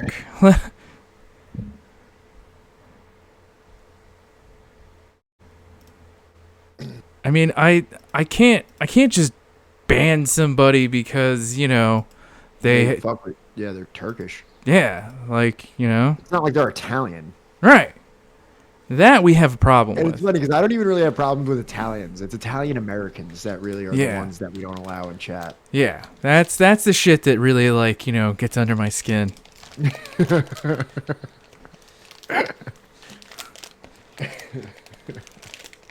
All right, let's keep it going. All right. I mean, so long as they acknowledge that they're Italian American, all right, and not just Italian, because you're not. To the Russians, the spy planes were more than simply a violation of their airspace, and they rejected the notion put forth by the U.S. that the flights were just another form of espionage. Intelligence collection activities are practiced by all countries, said Washington. At the time, there had been no indication of Soviet flights over the United States.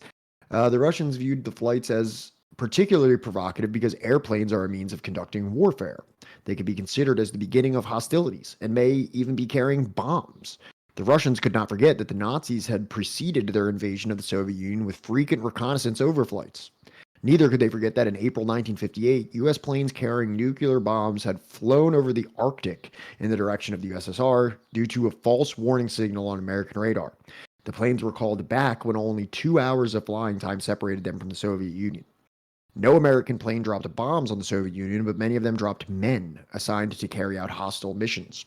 The men who fell from the sky were Russians who had emigrated to the West, where they were recruited by the CIA and other Western intelligence organizations. Also, I tried finding some evidence. I don't know where he got this from. Like, I tried finding the evidence of this thing where we almost nuked the Soviet Union, narrowly avoided by 2 hours, and I couldn't find anything. Did he not cite anything? Yeah, he did, but it's like a book. You know what I mean? It's some book that was written in the 80s. So it's like I didn't have time to go through that whole thing. I was hoping there would be some random like Wikipedia article about it or something like that, you know? Yeah, you would think that kind of thing would have like an article or something, but... Right. Well, I mean, like, Froggy Man. Putin didn't really step in for Armenia in the latest one, but we're not talking about that right now. All right. And also, I just do not know enough about that situation to be sitting here throwing around opinions. So you guys can have fun in chat discussing that. As long as it doesn't get too out of hand. All right. As long as everyone plays nice. All right. Spakafra. I don't know. I still don't feel comfortable saying that. I don't know if your name's like a ethnic slur or something. All right. We're going to watch this video.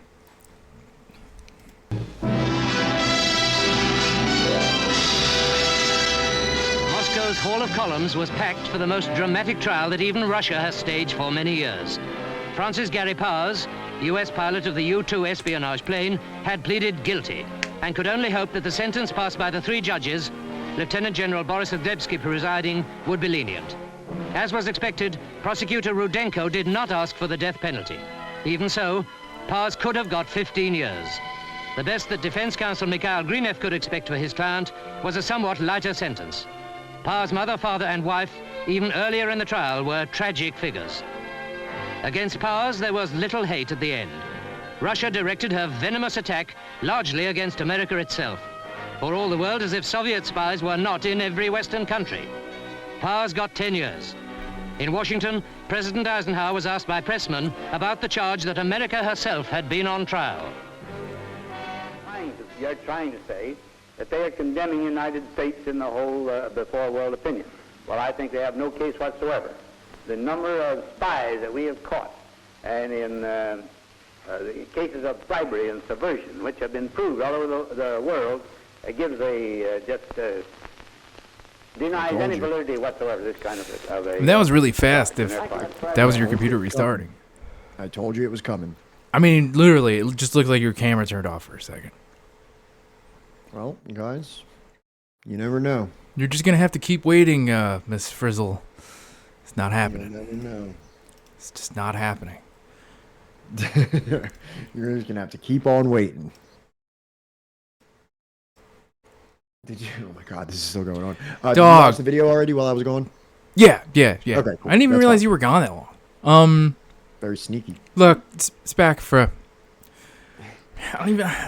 Can you just like chill out on the stuff? Like, we have like a topic. We even have a little thing going across the top of the screen, like being like, "Hey, this is what we're talking about today." You didn't really even mention this situation at all. You just kind of kicked the door in, and we're like, first of all, actually, Turkey has never done anything wrong. Which, we have a whole other book planned for that later, in life. Which book is that? I don't know. I said later in life. Yeah, later. Not now.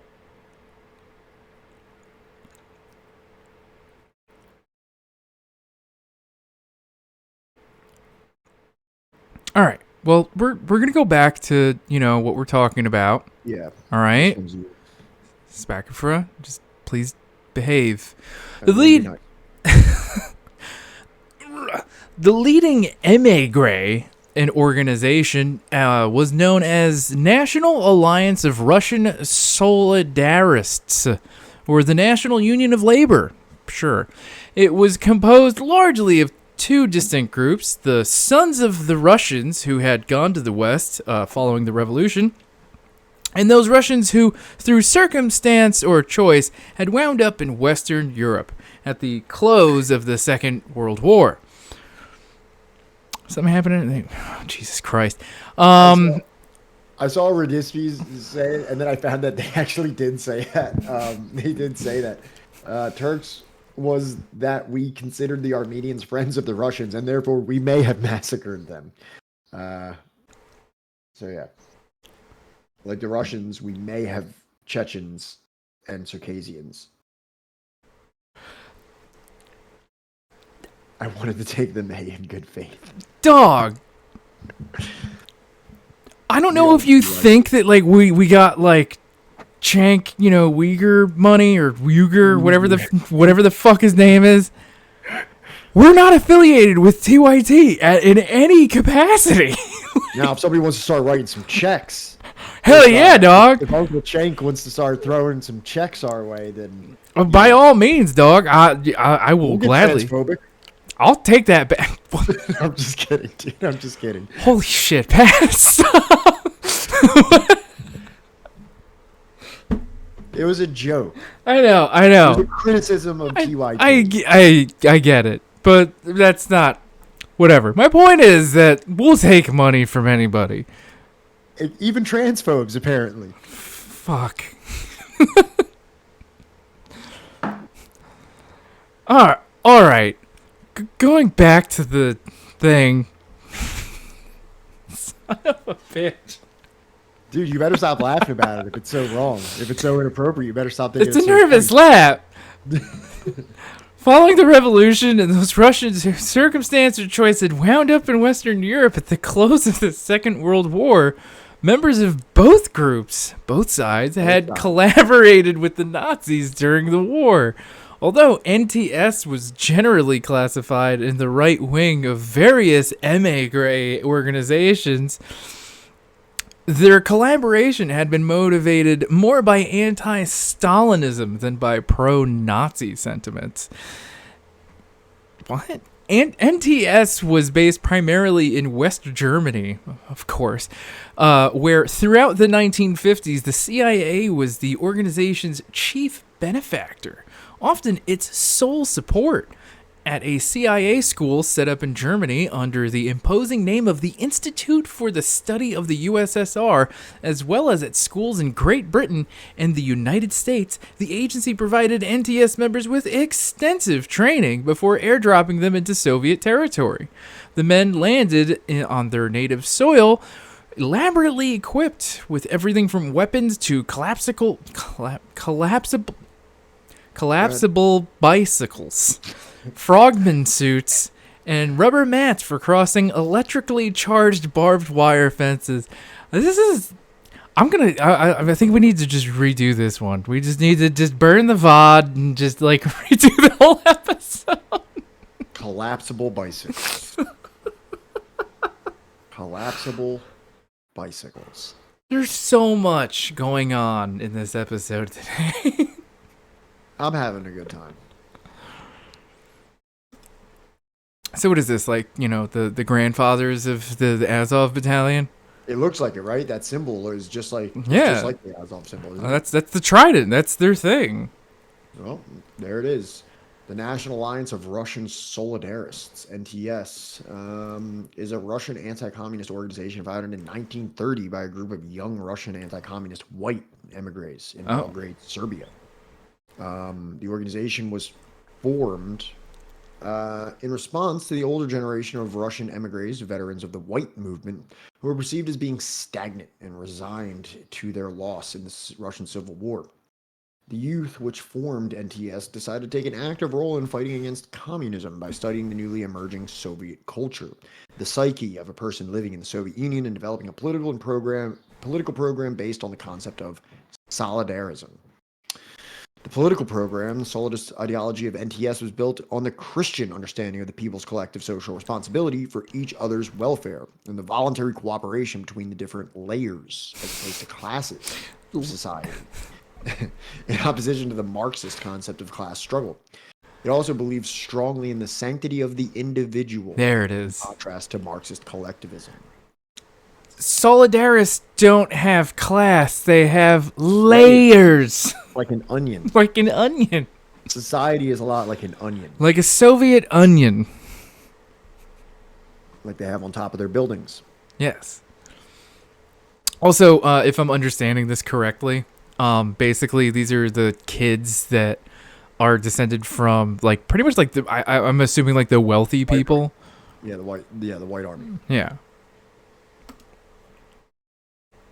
So the Russians were returned to their homeland for a variety of reasons: to gather intelligence about military and technological installations, commit assassinations, obtain current samples of identification documents, assist Western agents to escape, engage in sabotage, for which they were well trained.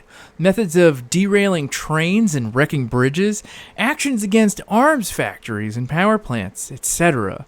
Or instigate armed political struggle against communist rule by linking up with resistance movements, a wholly unrealistic goal given the feeble state of such movements, but one which some NTS fanatics swore by. It will never be known just how many men the CIA infiltrated into the Soviet Union, not only by air, but by border crossings and by boat as well as... by boat as well. What? Many hundreds, at least.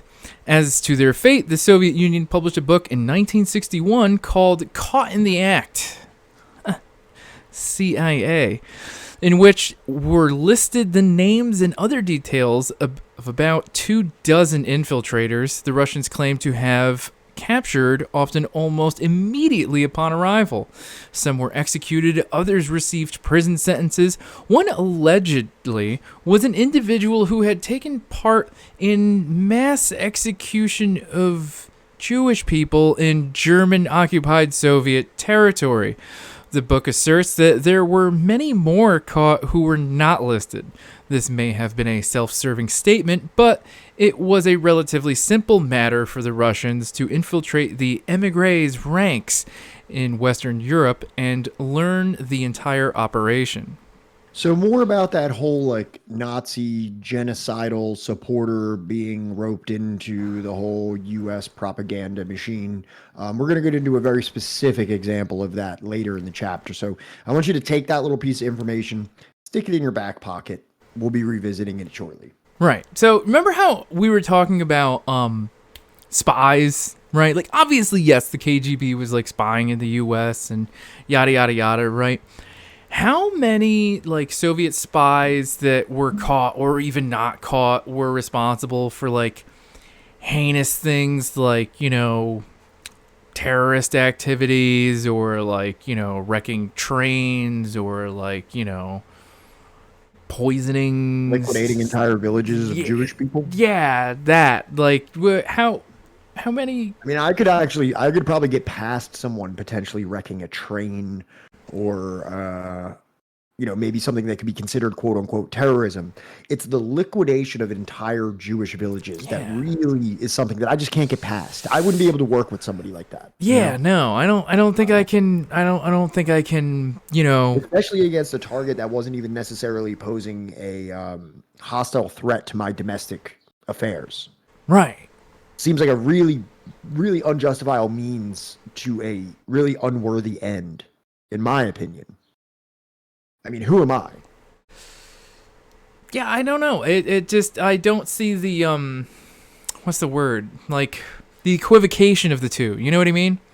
Mm-hmm. All right.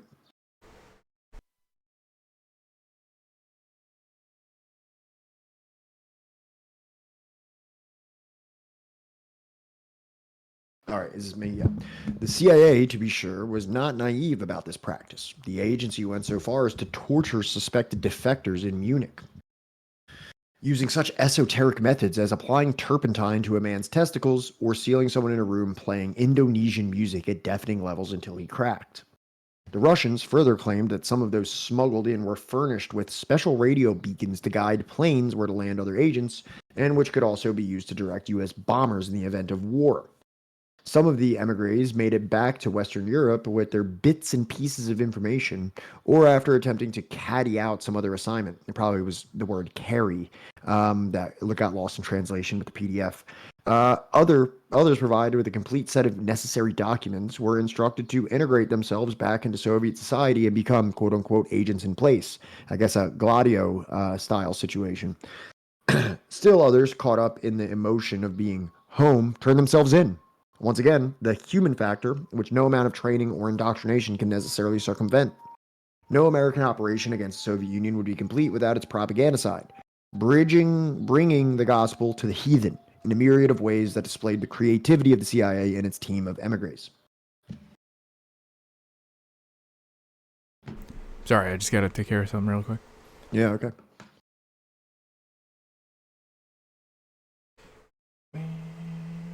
All right.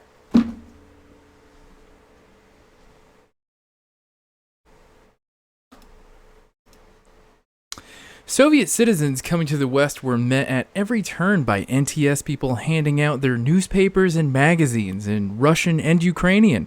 I guess that explains the little trident in their logo. To facilitate contacts, NTS at times engaged in black market operations and opened small shops which catered to Russians at cheap prices. From North Africa to Scandinavia, the CIA network confronted Soviet seamen, tourists, officials, athletes, even Soviet soldiers in East Germany to present them with the truth as seen by the free world, as well as to pry information from them. to induce them to defect or to recruit them as spies. Hotel rooms were searched, phones tapped, bribes offered, or blackmail threatened in attempts to reach these ends. Actions were also undertaken to entrap or provoke Soviet diplomatic personnel, so as to cause their expulsion and or embarrass the Soviet Union. The propaganda offensive led the U.S. government into the book publishing business under a variety of arrangements with American and foreign publishers, distributors, literary agents, and authors. The CIA and the United States Information Agency, or USIA, produced, subsidized, or sponsored well over 1,000 books by 1967, which were deemed to serve a propaganda need. Many of the books were sold in the United States as well as abroad. None bore any indication of U.S. government involvement. Of some, said the USIA, quote, "We control the things from the very idea down to the final edited manuscript." There you go. No, seamen. Yeah. So go forward here. The communists said they would not completely destroy Nazi spies inside the Soviets, therefore they were going to sabotage the Soviets in every way. Well, I mean, hey, you know what? At least, like, you're on topic. Sure. You know? The biggest mistake of Stalin and Lenin was to not trust the Turks and to not bring the Turks, to not establish a unified front with the Turks. I'm just kidding. No, Froggy Mano. He's fine. Just whatever. So, is that not a thing? I mean, it's kind of a thing. It's a whole conversation for us to get into that. Yeah. We did get into it one time, and I'd be happy to get into it again. But it would kind of veer us off. If you hang out to the end of the stream, we can talk about it. So I'm going to continue on here. Some books were published and at times written only after the USIA or the CIA agreed to purchase a large number of copies. There was no way of determining what effect this financial incentive had upon a publisher or author concerning a book's tone and direction. In some cases, Washington released classified information to an author to assist him or her in writing the book. In 1967, following revelations about CIA domestic activities, this practice purportedly came to an end in the U.S., although it continued abroad. A Senate committee in 1976 stated that during the preceding few years, the CIA had been connected with some of the publication of some 250 books, mostly in foreign languages. Some of these were likely later reprinted in the United States. Yeah, I would, if you're framing it like that, Froggy Man, that in terms of the biggest mistakes of the Soviet Union, I would say that the famine that followed collectivization was a larger mistake on their part than what the other person's talking about. Right. And it should also be noted that there was also, like, you know, famines going on not just in the regions of Ukraine, but also Kazakhstan. Yeah, it was a big famine. Yeah. Big mistake. Pretty big famine. Mm-hmm. All right, so on to the next one. The bookies here. The actual identity of most of the books, however, is still classified. Among those which have been revealed are The Dynamics of Soviet Society by Walt Rostow, The New Class by Milovan, how do you pronounce that? Dilas? Yeah, I think it's like the J is silent, right? Yeah, like a J, I think. Gilas. Concise History of the Communist Party by Robert A. Burton. The Foreign Aid Programs of the Soviet Bloc in Communist China by Kurt Mullett. In Pursuit of World Order by Richard N. Gardner. Peking and People's Wars by Major General Sam Griffith. Go figure there. The Yan'an Way by Eudosio Ravines. Life and Death in Soviet Russia by Valentin Gonzalez. The Anthill by Suzanne Laban. The Politics of Struggle, The Communist Front and Political Warfare by James D. Atkinson. From Colonialism to Communism by Hoang Van Chi. Why Vietnam by Frank Traeger. And Terror in Vietnam by Jay Malin. In addition, the CIA financed and distributed throughout the world the animated cartoon film of George Orwell's Animal Farm. I've talked about the IRD on this fucking stream like at least 12 times.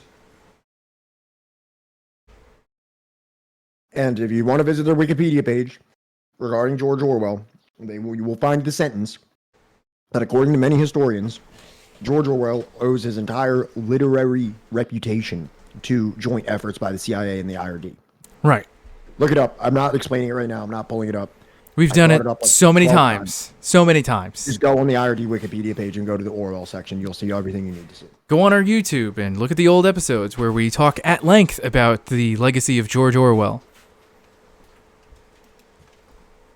Fulbright deplores USIA book policy. Washington, March 21st, Senator J.W. Fulbright, supported by other members of the Foreign Relations Committee, severely criticized the United States Information Agency today for actions doubly subversive, they said the word, of the American system. Take a drink, everybody. The USIA is not authorized to propagandize the American people, Mr. Fulbright said. If you'd said that the books were published by USIA, it would be one thing, but not to do so is doubly subversive. Again. Said it, drink again. They said the word. Of our system. To do this covertly seems to me most objectionable, entirely contrary to our traditions. Officials of the agency later identified the 3 volumes as Terror in Vietnam by Jay Malin, Why Vietnam by Frank Traeger, and Peking and People's Wars by Major General Sam Griffith, a retired Marine Corps officer. The cost to the agency, they said, was $25,388 in whatever year this is money. There was no explanation, however, of Senator Fulbright's allusion to the books subsidized by the agency and dealing with Santo Domingo. Orwell wasn't necessarily... Johnny, pull it up. God damn it! Pull up the IRD Wikipedia page. We almost got through a stream without doing this. You know what I was thinking? Every I was saying fucking I was time. for a topic for our first YouTube video, produced What? YouTube video. Should I do the IRD? Just, yeah, why not? And just like be like, all right, link. There it is. There's our episode on the IRD.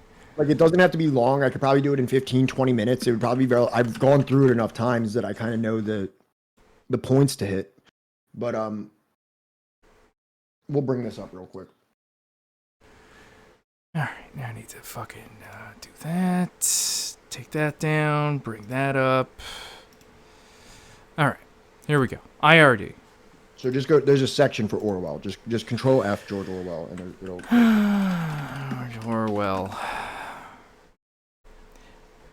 I mean, like, look, fucking including many prominent people such as Charlie fucking Chaplin, the actor, Paul Robeson, which, by the way, he narked on Paul Robeson, considering him an anti-white activist. Right, and also it's like I've had arguments with people about this before. And if you look at like Vosh's channel, where he goes over this Orwell thing, I think he responds to Hakeem's video.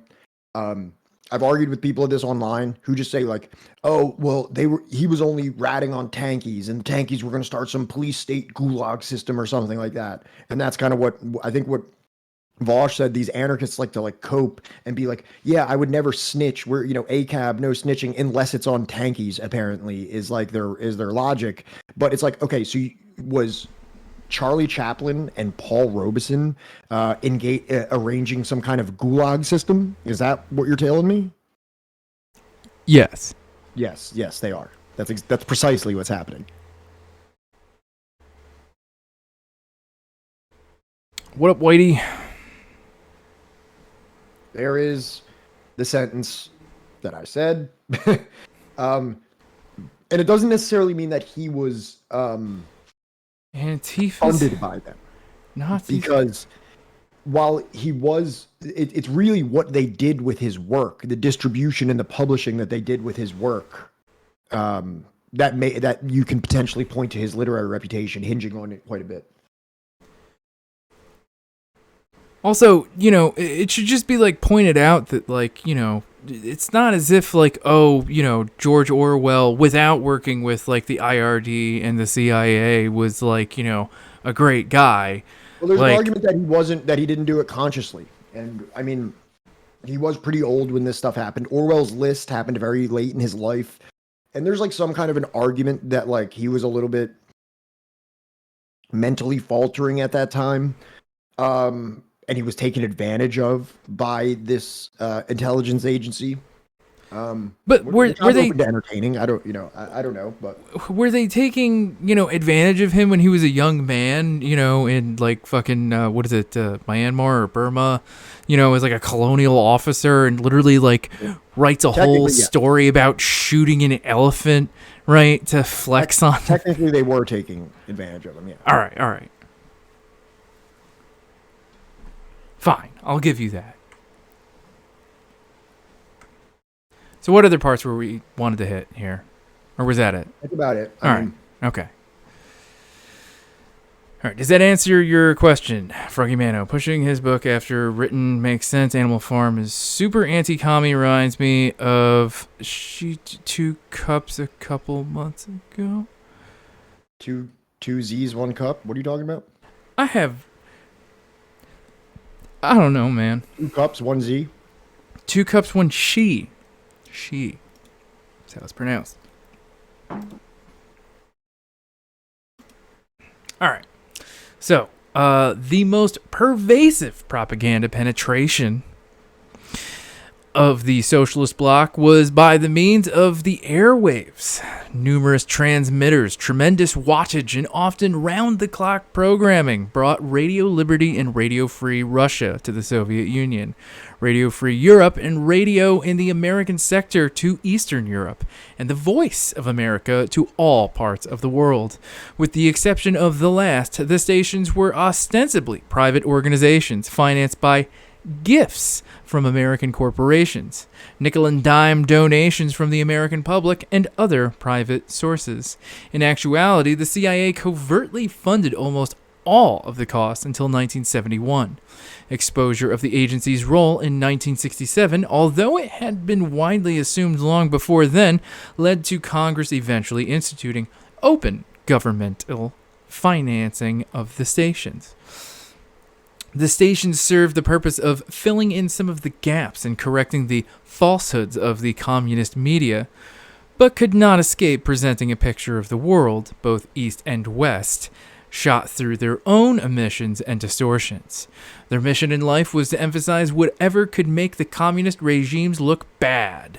Quote, to many in the CIA, wrote Victor Marchetti, former senior official of the agency, the primary value of the radios was to sow discontent in Eastern Europe and, in the process, to weaken the communist government.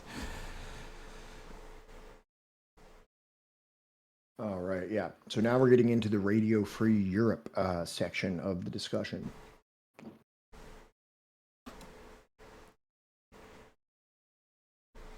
Also, that's so funny, that stretch of being like, he had 2 cups of tea. Yeah, she had 2 cups of tea, and therefore, that makes him a dictator.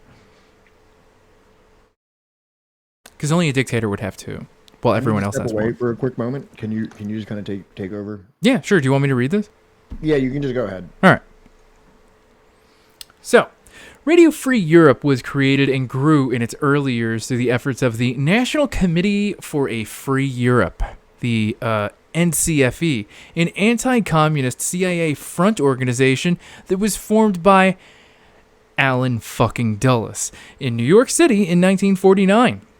RFE-RL received funds covertly from the CIA until 1972. During RFE's earliest years of existence, the CIA and the U.S. Department of State issued broad policy directives, and a system evolved where broadcast policy was determined through negotiation between them and RFE staff. Radio Free Europe received widespread public support from Eisenhower's Crusade for Freedom campaign. In 1950, over 16 million Americans signed Eisenhower's Freedom Scrolls on a publicity trip to more than 20 U.S. cities and contributed $1,317,000 to the expansion of RFE. Being thirsty is a flex now. Writer Sig Mickelson said that the NCFE's mission was to support refugees and provide them with a useful outlet for their opinions and creativity while increasing exposure to the modern world. The NCFE divided its program into 3 parts: exile relations, radio, and the American contacts. The United States funded a long list of projects to counter the communist appeal among intellectuals in Europe and the developing world. RFE was developed out of a belief that the Cold War would eventually be fought by political rather than military means. American policymakers such as George Kennan and John Foster Dulles acknowledged that the Cold War was essentially a war of ideas. The implementation of surrogate radio stations was a key part of the greater psychological war effort. You got it. All right, so I already read this. Right. Okay. I think, right? Did you? I don't even know anymore. Yeah, no, I definitely did. Okay. War of Ideas, the implementation of surrogate radio stations as a key part of the greater psychological war effort. So, RFE-RL receives funds from the CIA until 1972. The CIA's relationship with the radio stations began to break down in 1967 when Ramparts magazine published an expose claiming that the CIA was channeling funds to civilian organizations. Further investigation into the CIA's funding activities revealed its connection to both RFE and RL, sparking significant media outrage. In 1971, the radio stations came under public spotlight once more when U.S. Senator Clifford Case introduced Senate Bill 18, which would have removed funding for RFE and RL from the CIA's budget, appropriated $30 million to pay for the fiscal year of 1972 activities, and required the State Department to temporarily oversee the radio stations. This was only a temporary solution, however, as the State Department was reluctant to take on such a significant long-term responsibility. In May 1972, President Richard Nixon appointed a special commission to deliberate RFE-RL's future. The commission proposed funding come directly from the United States Congress and that a new organization, the Board for International Broadcasting, or BIB, would simultaneously link the stations and federal government and serve as an editorial buffer between them. Hang on. Although both radio stations initially received most of their funding from the CIA, RFE maintained a strong sense of autonomy under Cord Meyer, the CIA officer in charge of overseeing broadcast services from 1954 to 1971. The CIA took a position of minimal government interference on radio affairs and programming. In 1974, they came under the control of an organization called the Board for International Broadcasting. The BIB was designed to receive appropriations from Congress to give them radio management and oversee the appropriation of funds. In 1976, the two radio stations merged to form Radio Free Europe, Radio Liberty, and added the 3 Baltic language services to their repertoire. So yeah, just a little more info on the funding there. Let's go forward. So many of the Russian... Okay, this is where it gets really interesting. Do you remember that thing that I had everybody put in their back pocket? Does everybody remember the thing? Yes. I want everybody to take that little piece of information out of their back pocket and prepare to talk about it. So many of the Russians who worked for the various stations, which broadcast at length about freedom, democracy, and other humanitarian concerns, were later identified by the U.S. State Department as members of Hitler's notorious Einsatzgruppen, which rounded up and killed numerous Jews in the Soviet Union. Numerous is not a funny subject, but a funny way of describing the amount of Jews. Numerous, some would say. One of these worthies was Stanislaw Stankovic, under whose command was a mass murder of Jews in Belarus was carried out, in which babies were buried alive with the dead, presumably to save ammunition. Stankovic wound up working for Radio Liberty. German war criminals as well were employed by the CIA in a variety of anti-Soviet operations. Go forward.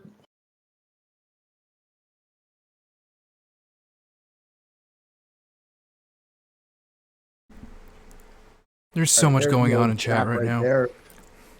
This is Stanislaw Stankovic. He was born February 23rd, 1907 in the Russian Empire, which is now Belarus. And he died in New York, suspiciously. He was a Belarusian politician, a Nazi collaborator, and anti-communist. Under German occupation, he was mayor of the city of Barisau and shared responsibility for the murder of 6,000 Jews. Stankovic studied Slavic studies, received his doctorate in humanities in 1936 in the University of Wilna, taught Belarusian and literature gymnasium at Zinza. Go forward.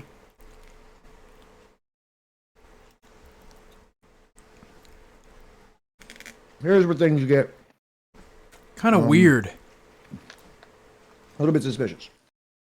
So at the time of the German invasion of the Soviet Union, he was teaching in Navarre, Belarus, which was then part of the Soviet Union. Immediately after the invasion, he worked under SS Standartenführer Franz Six as a trusted man for the advanced command of the German Task Force B. In the summer of 1941, the occupying power appointed him mayor of the city of Barisau. Stankovic resettled the approximately 8,000 Jews living there in the poorest part of town and had a wall built around the ghetto. On the instruction of the SS, he introduced a tax for the Jews. On October 20th, 1941, units of the Belarusian auxiliary police, together with SS officers and soldiers, some of whom came from Latvia, murdered up to 7,000 to 8,000 Jews living in the city on behalf of Stankovic. The night before, the mayor had organized a wild party for the police officers. During the mass murder, those who were still alive had to arrange the corpses of those who had already been shot to save space and cover them with a thin layer of sand before they were shot themselves. Stankovic also instructed his troops to shoot through two people with one shot at a time in order to save ammunition. According to his own statements, Stankovic was not present during the massacre, but had withdrawn to the country. He was then promoted to be in charge of the Belarusian Central Council for the entire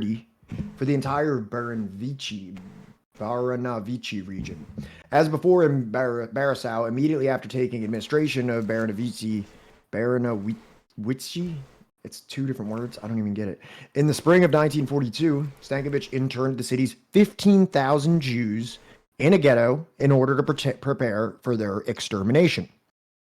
When the Red Army advanced into Belarus, Stankovic went to Germany, where from August 1944 he edited the Belarusian nationalist and anti-communist Ranica, which was aimed at Belarusians living in Germany and to recruit them for the Waffen SS. So this guy sounds pretty messed up, right? Sounds like a fucking horrific monster. So Yeah. what do you think happens to this guy after World War II? Yeah, he probably Nuremberg No, kind of no. execution, right? No, absolutely maybe murdered in a pit somewhere. No.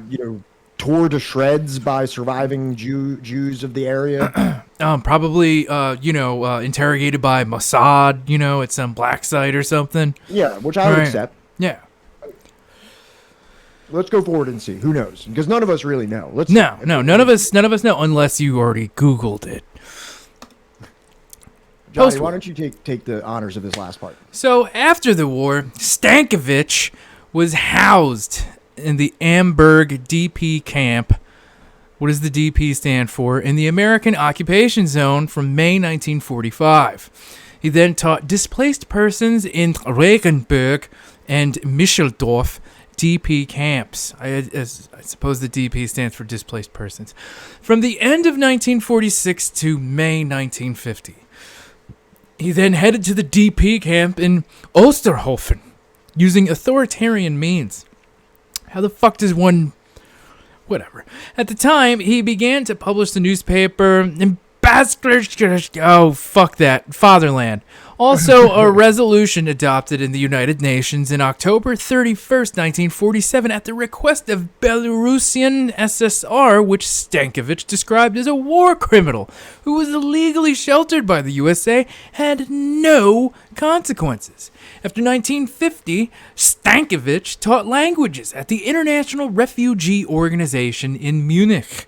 An application to emigrate to the United States under the Displaced Persons Act was rejected by the competent committee on the grounds that Stankovic had published pro-German propaganda, aka Nazi propaganda, newspaper during the war and was an opportunist through and through. Well, he had a lot of opportunities. Changing his political views and allegiance and be concerned only with your own benefit. So, it as a security risk, Stankiewicz then continued to live in the DP camp in Rosenheim and earned DM 600 a month as the editor of his newspaper. I don't know if that's like monopoly money or like, is that a lot? Is that a little? I don't fucking know. And I think those are Deutsche Marks. Maybe that's what that stands for. So I really, again, don't fucking know how much that's worth in real money. In June 1950, he traveled as a representative to the White Ruthenian Central Council to the assembly of the anti-Bolshevik bloc of nations in Edinburgh and was elected to the Central Committee of this secret CIA-funded organization. After his return to Germany, he became chairman of the Institute for Research into the USSR, that little thing we were talking about earlier, in Munich, which was also funded by the CIA. He also worked for the radio station Radio Free Europe. He became vice president of the Rada of the Belarusian People's Republic, led by Mykola Abrashchitik, an anti-Soviet Belarusian government in exile. Is it really a government if you're in exile? After Stankiewicz boasted to other Belarusian emigres about his role in the Warsaw Massacre, the contact at the Office of Policy Coordination was asked if collaborating with a notorious war criminal was wise, but it was countered that Stankiewicz was too important a source. In 1959, Stankiewicz received a visa from the American Committee for the Liberation of the Peoples of Russia, even though he was Belarusian, which enabled him to emigrate to the United States. He settled in New York City. Frank G. Wisner's CIA unit, a.k.a. The Wiz, like our very own Wiz in chat, unit lobbied the Immigration and Naturalization Service for Stankiewicz's re-entry permit, allowing him repeated trips to and from Germany. Wow, I wonder why. Hardly any other well-known Nazi collaborator who had confessed to his murders had such freedom to travel. He took over the position of editor-in-chief of the newspaper Belarus. In March 1969, he received American citizenship. Wow, he died an American. Office Special Investigations, OSI, Representative John Loftus initiated a case against Stankiewicz in 1980 that could have resulted in his deportation from the United States. Before his scheduled hearing, however, he died on November 3rd, 1980, peacefully in his sleep, surrounded by his loved ones. So, like, this is the thing, like all these other like quasi organizations, which maybe you can argue like, oh, there's money being funneled around. Who knows? The CIA, maybe they weren't directly, but he worked for Radio Free Europe. Right. Is there a more CIA contradiction of freedom than for the thing that is supposed to be the proponent of freedom in Europe than to employ a Jewish exterminator, somebody who was doing Jewish extermination within 10 years of his time working? My man ordered the death of babies. Thousands of people just marched villages into murder pits. Because he was a Nazi. Because he was a Nazi. In like the most literal sense of the term, too. Like, not even it's like, oh, there's this Greek collaborationist group, and we don't, me and you know they're Nazis. We know this. But I'm saying in the most literal. Like, you know how there's that thing now where, like, when you want to accuse somebody of being a Nazi, let's say it's like a Proud Boy or something, and they're like, oh, am I a National Socialist? Oh, am I in Weimar, Germany? Like, they play like that game. Yeah. This guy was the archetypical. Oh, he was like commanding SS officers to like murder Jewish people. It's like not much more. Exactly. And the United States is like, he doesn't like communists. He's a good man.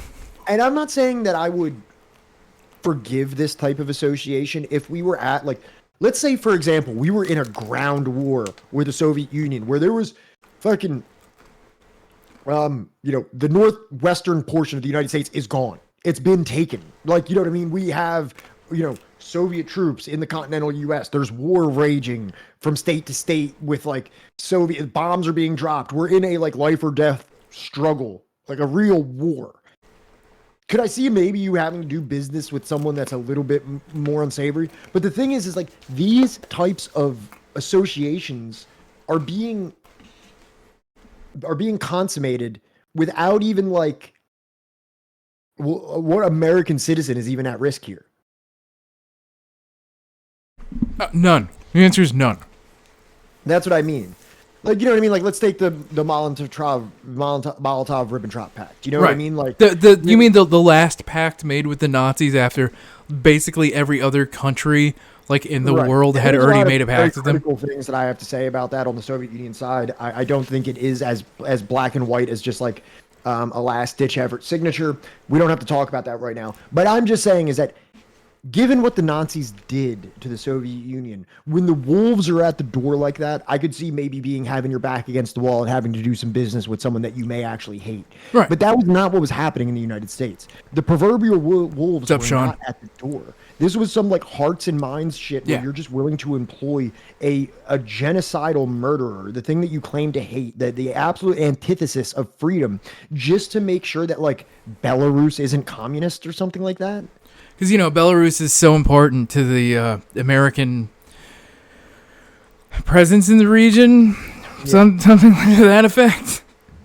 That's what makes it so despicable to me. Well, that's the other thing, Froggy, is that, like, this man wasn't some fucking rocket scientist or something. No, he was just some fucking dickhead that, like, literally was like... murderer. He was a goon. Yeah. He was somebody that the United States knew would put bullets in people's heads. His only creative side of him was, how can we save bullets and kill the most amount of people? And the USA is like, this is a guy that we need. He's too important. Well, that's an excellent question, Froggy Mano. It's been like, he died in 1980. It's been about 40 years, and we still don't really have a clear answer. But I'll tell you this, right? When it comes to like the U.S. recruiting Nazis, right? There is no other person on this earth that is going to be more committed to anti-communism than somebody who is willing to kill their own countrymen in the name of anti-communism. And who fits that bill better than a Nazi? Listen, if you're positioned against communists, Nazis are your best friends. Right. And I hate to say that for all you anti-communists out there that might just be like a libertarian or a liberal. But there's no one more anti-tanky than Nazis. Down to it, you will be shoulder to shoulder with Nazis. Right. And if you're really committed to that struggle, you may just see these Nazis as the most valuable shock troops that you could utilize in this battle against communists or socialists. Trust me, Froggy Mano, they were shoulder to shoulder with the Nazis, and they were like, you know, all aboard the fucking anti-tanky train. Look, man, I'm not trying to tell you what your politics are.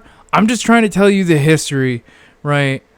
That Respect like politics. I read lib stuff all the time. Yeah, I really do. I'm not like an extremely sequestered person where I only read the most like ultra tanky literature. I read a lot of very tanky literature, but I read a lot of shit. I'm sitting here reading fucking Paradise Lost right now.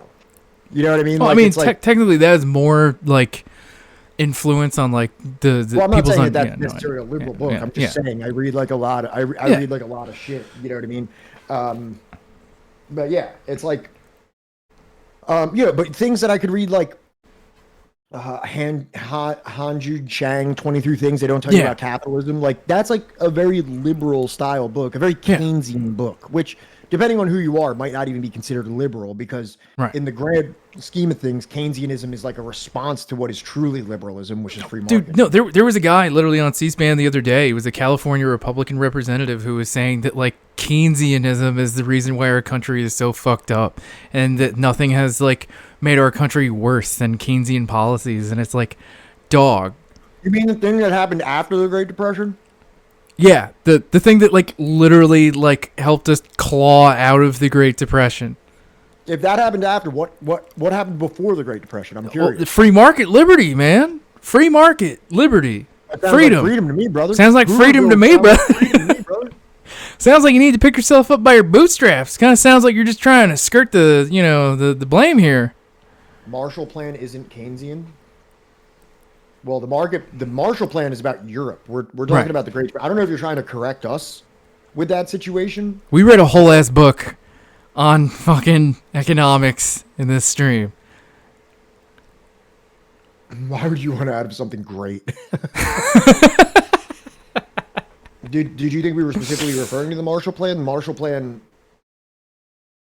It's not even a different take. But I'm saying the Marshall Plan was something that happened after World War II, where the United States injected billions of dollars into war-torn Western Europe, which, under the table exerted an enormous amount of influence over Western Europe from the United States and kind of placed the United States in like the head power position in the Western world. We're kind of talking about domestic politics of Keynesianism, Right. which is where like the government recognizes Right. that if there's not a significant flow of currency to the bottom base, that there can't be like purchasing. It's almost like redistributive Keynesianism, and I'm not an economic expert, so I'm sorry. I could be wrong about this, but as way I understand it, is Keynesianism is appealing to the capitalists with like welfare or redistribution. It is saying like, capitalists, you like making money, right? And they're like, yeah, we like making money. And it's like, well then, what are you doing to make money? And they're like, well, we're paying our employees as least as we possibly can, and we're charging as much as we possibly can for products. And then they're like, yeah, and I understand how both of those things seem like they're going to make you money. Ross just summed it up perfectly, man. What? Ross just summed it up perfectly. Keynes said, markets need buyers to work, idiots. Yeah. But this is one of the things that and obviously I'm going to be a lot more long-winded with it, but they say this is one of the things that caused the Great Depression, is that in this profit-seeking fervor, they're like, we need to pay our employees as little as possible while charging as much as we can for the goods that we produce. Thus, Right. you're creating impoverished workers and overpriced goods that nobody's going to be able to buy, that Right. necessarily leads to economic dysfunction. Right. Keynes said, well, if you get the money back down to these people, that's who's going to buy your shit. So it's like really like a appeal to the capitalists of how that they can continue to make money. That's Right. kind of how like Keynesianism can be described. And Powerful Finger 123. Have you looked up into new Keynesianism like MMT? So here's the thing, right? No matter how you're doing this under Keynesianism, MMT, social democracy, whatever fucking flavor you want, at the end of the day, it still requires imperialism. It still requires the excavation of profit of natural resources from the global south. And at the end of the day, someone in the global south is still under the thumb of hegemony.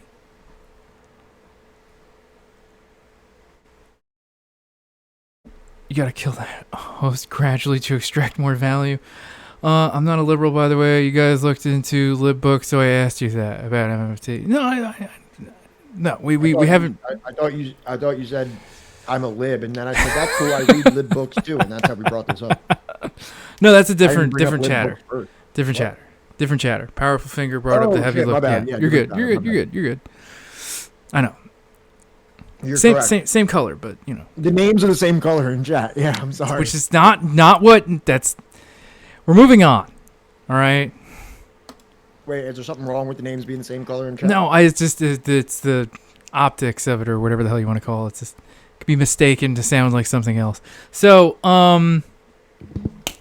by every account, the sundry programs to collect strategic information about the Soviet Union, particularly via infiltration into the country and encountering Soviet nationals in the West, were a singular flop. The information reported was usually trivial, spotty, garbled, or out of date. Worse, it was often embellished, if not out and out fabricated.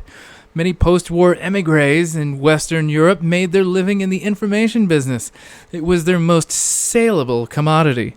For a real or fictitious meeting with a Soviet citizen, they would prepare a report which was often just ordinary facts with a bit of political color added on. At times, as many as 4 versions of the report would be produced, differing in style and quantity of facts, written by 4 different people, and reports would then be sold separately to U.S., British, French, and West German intelligence agencies. The CIA's version contained everything in the other three versions, which were eventually transmitted to the agency by the other countries without their source being revealed. Analysis of all the reports tended to bring the CIA to the conclusion that the NTS was giving them the fullest picture of all. And the information all tallied. NTS looked good, and the files grew thick. Thick files. Thick. I wasn't talking about color. I was talking about hues of names in chat.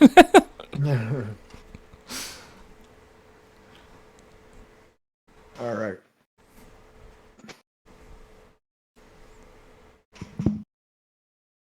Former CIA officer Harry Rositsky, who was closely involved with anti-Soviet operations after the war, later wrote that the primary task of the émigrés infiltrated in the Soviet Union during the early years, and the same could probably be said of the spy planes, was to provide early warning of a Soviet military offensive against the West, an invasion which, in the midst of Cold Warriors in the American government, appeared perpetually imminent.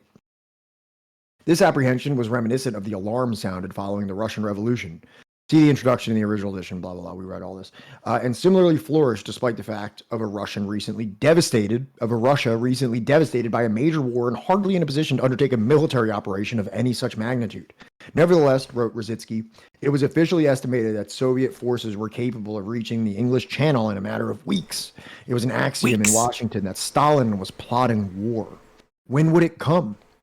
He pointed out, however, that the mere existence of radio-equipped agents on Soviet terrain with no early warnings to report had some cautionary value in tempering the war scare among the military estimators at the height of the Cold War. So this is just that more the thing that since like the beginning of the fucking Russian Revolution, there's just been this constant bellowing of an impending Soviet invasion. This was the justification for Gladio. Is that it's coming any day now. Any day now. Any day. They're gonna come barreling down the mountainside in their T-34s, and they're gonna be dancing with your daughters, and dancing with your daughters. Dancing with your daughters. I think I just pulled something in my neck doing that. A secret report of the National Security Resources Board of January 1951 warned, quote, as things are now going, by 1953, if not 1952, the Soviet aggressors will assume complete control of the world situation. Wow, if only. Rositsky, although a committed anti-communist, recognized the unreality of such thinking. But, as he explained, his was a minority opinion in official Washington. The facts available, even at the time, suggested that the far greater likelihood that Moscow's post-war strategy, including the conversion of Eastern Europe into a Western buffer, was basically defensive. I argued this thesis with some of the CIA analysts working on Soviet estimates and with some Pentagon audiences, but it was not a popular view at the time. It is nonetheless a simple fact that no scenario was written then, nor has it been written since, to explain why the Russians would want to conquer Western Europe by force or to bomb the United States.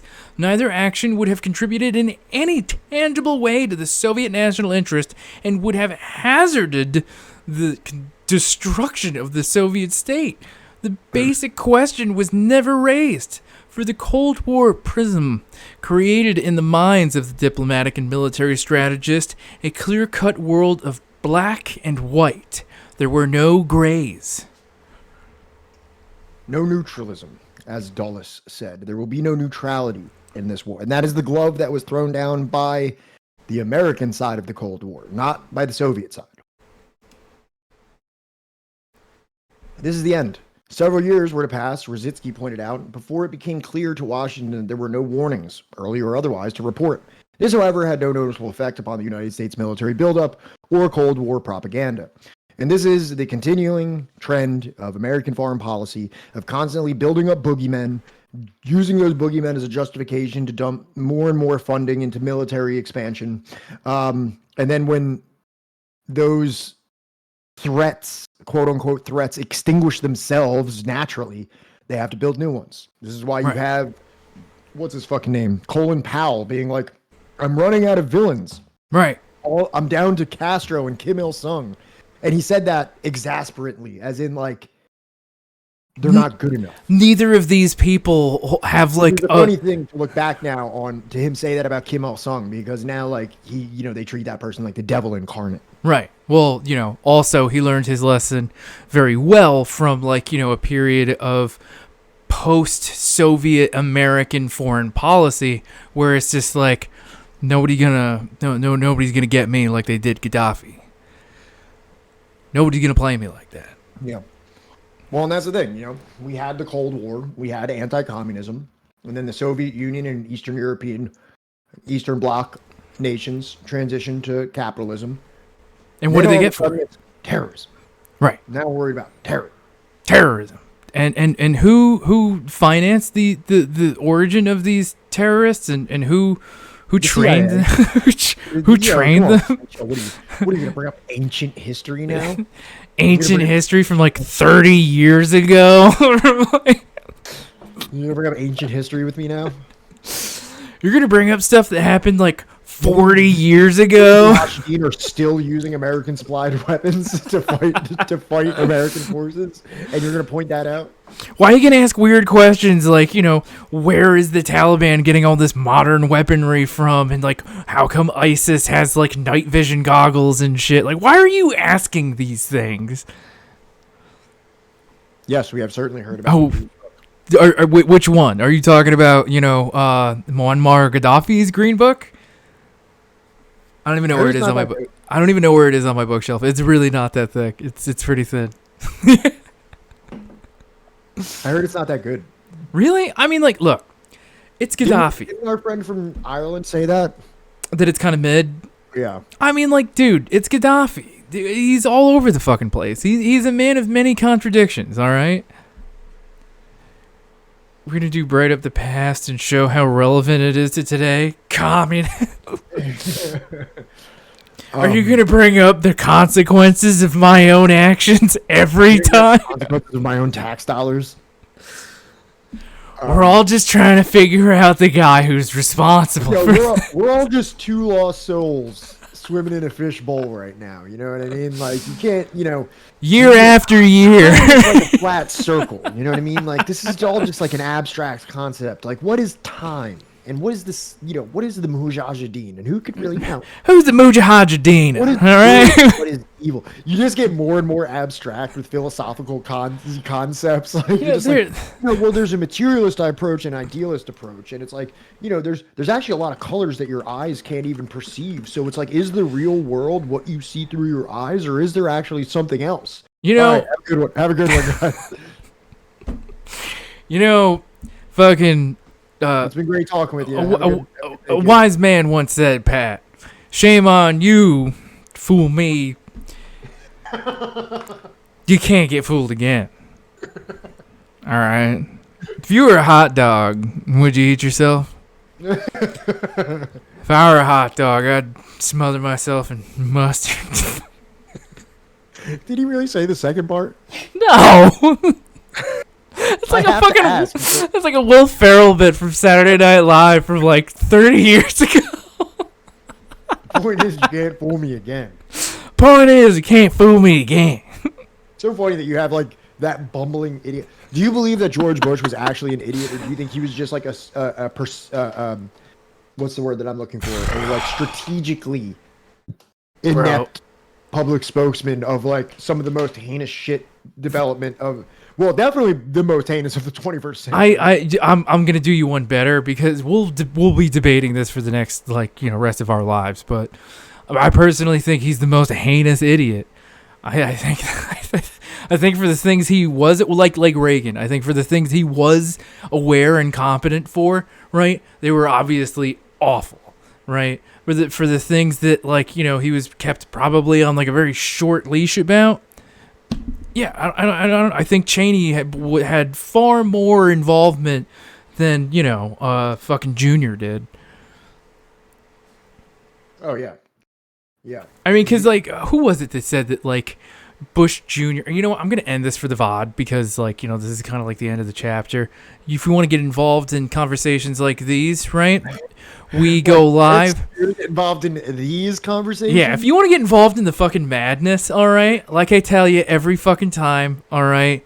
Most Wednesdays, Fridays, and Sundays, 6 p.m. EST, right? We'd love to see you in here.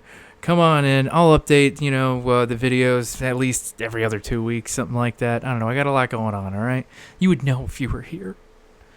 La salam. Stay strong out there, YouTube. All right, so I think that, like, you know, if you're going to try and, like, compare Bush Jr. I'm here. I think if you're going to say that, like, Bush Jr. was, like, an idiot, like, obviously they tried every possible angle they fucking could to, like, you know, sell him to the American public. You know what I mean? First they dressed him up as a pilot. They dressed him up as a cowboy. They dressed him up like a fucking G.I. Joe and every fucking thing to try and, like, you know, make people like him more. And he was a fucking buffoon. Yeah. Meanwhile, Cheney shot his friend in the fucking face. Yeah, in a quail hunting accident. You don't think that was a real accident? No. Isn't there, like, something where, like, the guy that he shot in the face happened to have, like, written something or about his wife or some other fucking nonsense like that? You don't think if you wanted to actually kill somebody, you would go out and shoot him with some bird shot? Cheney shooting conspiracy. I just want to see, like, what the conspiracy is. Crazy here, man. We're already the flat earthers of politics. Now we're just bringing it into, like, a more unhinged level than we need to be. Does the Wikipedia have anything on the conspiracy? I'm just saying, dude, I believe that the State Department kills people, but I think they're very efficient at it. I don't think they bring Dick Cheney himself to unsuccessfully shoot the man with birdshot. Okay, you know what? I think I would give you that, and I would say you might be right, right? Go ahead. You might be right. If the fucking Wikipedia entry for this shit wasn't like an entire ass fucking article with all of this shit, all of these, like, citations necessary. What? You're just scrolling through it. I'm just saying that's a really long article in Wikipedia. And are you saying you're not going to read it? All right, I'm not saying I'm not going. I'm just saying that maybe there's some other things to look into. You know. All right, so I'm going to go into the controversial points immediately. Yeah, that's all we really need. That's all I really care about. So, questions have been raised regarding the shooting, as a Kennedy County Sheriff's Office documents support the official story by Cheney and his party. Recreations of the incident were enacted by George Gongara and John Metz, a photographer and producer respectively for the Corpus Christi Caller-Times. Also, very reputable. A hunter recreated it according to the Whitby News-Times. All tests prove that the distance was much closer than 90 feet claimed. Local quail hunters have also argued that the range was closer, while others, such as forensic expert John Nordby, confirmed the plausibility of the official reports. The time of the shooting is estimated by Cheney and the other members of the hunting party to be variously between 5:30 and 6 p.m. In the Kennedy County Sheriff's Report, Officer Ramon Salinas III states that he first heard news of the shooting from a Captain Charles T. Kirk at about 5:30 p.m. Kirk had heard of the shooting prior to the phone call. In Salinas' statement, Salinas says he received a official notice from the Secret Service 8 or 10 minutes after the 5:30 phone call. The Secret Service is reported to have said that gave notice to the sheriff about 1 hour after the shooting, which would put the time of the... Where is the fucking... I want to know more about, like, what conspiracies... I'm sorry, but none of those controversial points are really that convincing. I don't fucking care. I still think you did it on purpose. Yeah, I know. You're just conspiracy brain. I am. I'm a little bit of a crank. I like a good conspiracy when it's real. Cheney said, I haven't murdered anyone in too long. Criminal Bush talking peace in Iraq. Oh, next Ukraine. No, we're not flat earthers. I mean, yeah, we're a little... I'm at least a little conspiracy pilled. Pat is like the opposite. I made the joke that we are already the flat earthers of politics. I don't mean that as somebody who's like, whatever, a Marxist, a Marxist-Leninist, however you want to refer to these things as, we are already the conspiracy brain of the political realm. Are we though? I feel like me and you are even like, out of all the tankies on Twitch, I feel like we're like the least tanky because we're willing to say things like, well, there was a famine, but like, Well, yeah, I agree with that. But I like a good conspiracy as much as the next unelectable. Yeah, Matt, we can't really compare to Matt. Matt is like the crank of cranks on like, ML Twitch. And we love him for it. Yeah, no, I have, that is not a criticism by any means. Yeah, I mean, like Red Wizard. Pat literally messaged me the other week when we were doing the thing on Gladio, and he's just like, I'm like 2.5 hours into this, and I'm like looking at like Masonic lodges and shit. Like, what the fuck is this? I feel like we're gonna look like crazy people. Yeah. There are politically right identity politics streamers here on Twitch too. What does that even mean? It's hard to interrupt, but I need to go eat dinner with my kid. I'm waiting to find some books like this to read with my son. Oh, like an intro to communism. Is this one of those the trap things where they're making us look like we're like trying to indoctrinate kids? Is this one of those things?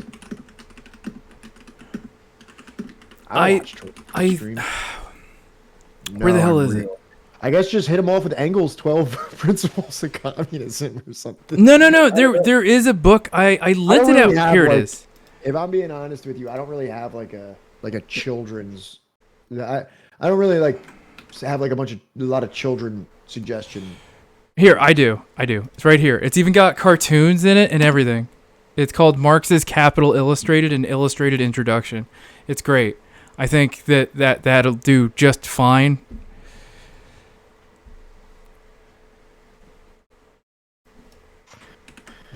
Like, it talks about Karl Marx's life and like, the things he like wrote about and stuff.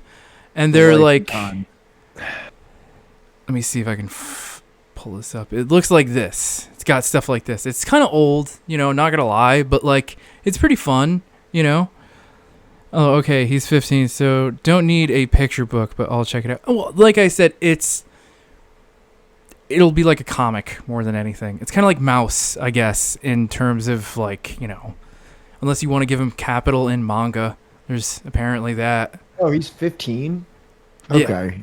I mean, then he could read big boy books. Yeah, you can give him Parenti. At that point, you could give him Washington Bullets. Yeah. It's a short book. Black Shirts and Reds. The Divide, even. The Divide might be a real good beak wetter because it's not too extreme, and it really kind of lays down the issues of capitalism, and it's not written 200 years ago. Yeah, it's written in fairly simple English. You don't need like a fucking economics degree in order to parse what he's trying to get across. What else would I say? But yeah, go have fun, eat dinner. Me? No, the chatter that like was like, I need to go eat dinner with my family, but can you give me a recommendation for like a book? Yeah, I like The Divide a lot for that situation. Like for somebody that's just regardless how old they are, because The Divide kind of does what Marx set out to do, which is not necessarily to like make a case for. Before you make a case for socialism and communism, you have to reveal the inadequacies of capitalism. You posted a link, Takehiro? You can also download the PDF of Luna Oi's new book. Oh shit, that's right, Luna Oi, yo! I need to get a copy of that, and apparently it's going to be a 2-parter, so she's going to have like 2 parts of it.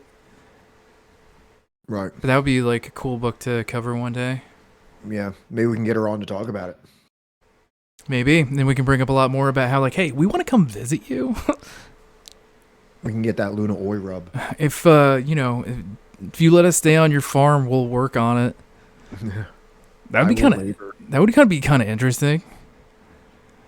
Working on a farm? Yeah. While we're in Vietnam. Oh, yeah.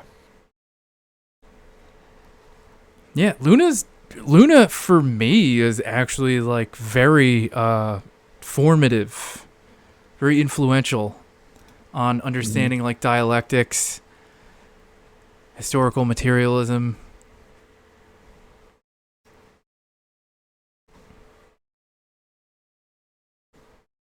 Also, EJ and Luna's episodes with puppets are so great. By the way, Pat, are you still seeing this? What I'm showing you from the CNN tweet? No, where am I supposed to be seeing it? All right, whatever. How about right here? Can you see here? Yeah, I can see it now. Yeah. So, remember what I was talking about before? A large blimp developed by the Chinese military, because, sources, never heard of them, has been spotted for the first time at a remote base in the desert of northwestern China, right? So because the largest country in the world has a fucking blimp on its northwestern, like so fucking far away from the U.S., that's a threat. And everybody's like, watch out. Dude, they had a fucking daily blimp report on CNN. Where is the blimp going? My colleague Paul Murphy and I obtained these images from a satellite imagery company called Black Sky. Black Sky is what we believe to be some part of the Chinese military arsenal that has never been seen before.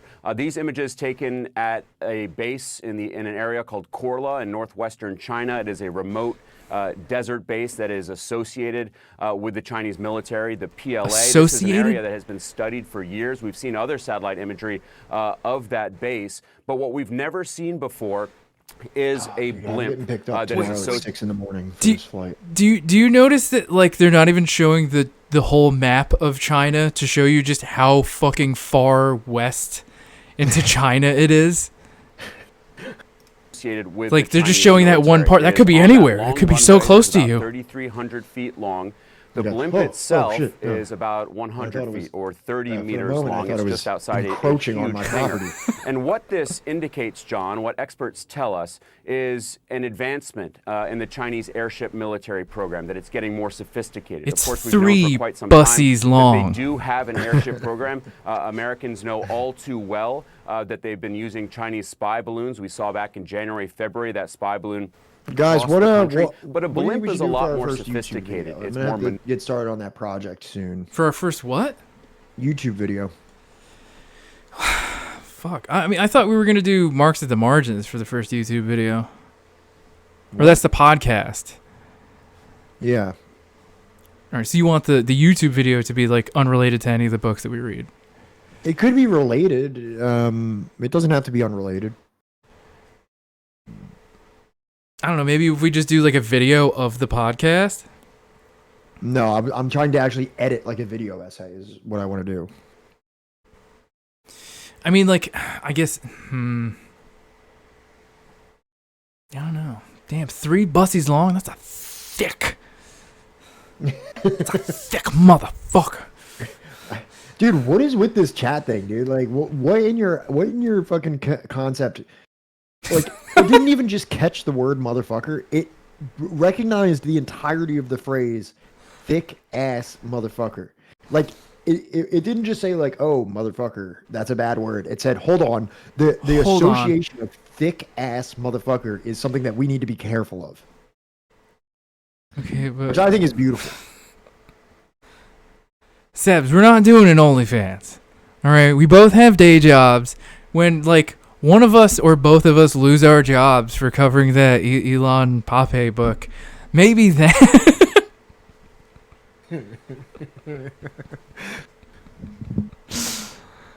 Fucking, they cried about possible footage of Westfuck America, but we have images of the remote base in Westfuck China. Yes. Yes. Yes, that's correct. You can. No, you can't. No, you can't, Bup. You are not allowed. I'm telling you, Automod has you on lock.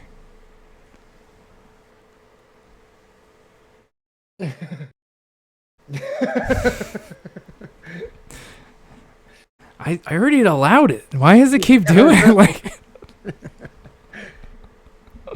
it's so weird. It's just you, Bup. That's just like. It really does. Automod goes out of its way to monitor only you.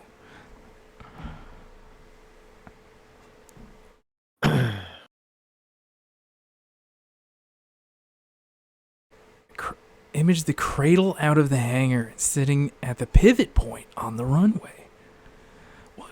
Like America has literally just gone completely fucking unhinged. We need a socialist fraternal embrace on OnlyFans. Show them how it's done, boys.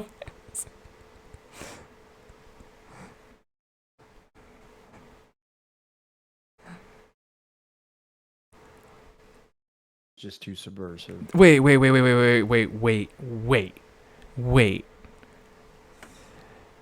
This story has been updated to correctly reflect the U.S. sources CNN reached out to, and they declined to address the blimp and the remote Chinese military base. So you don't have any sources?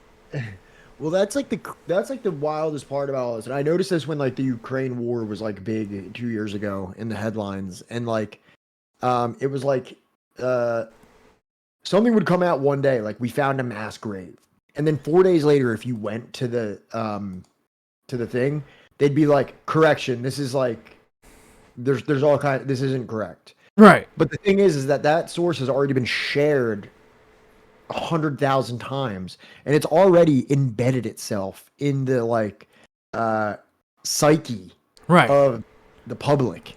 Nobody goes back and notices the correction. They just see the headline. Right. So everyone now just thinks that like, oh, there's a military blimp that like it's still unclear what the PLA is building to the southeast in the large hangar.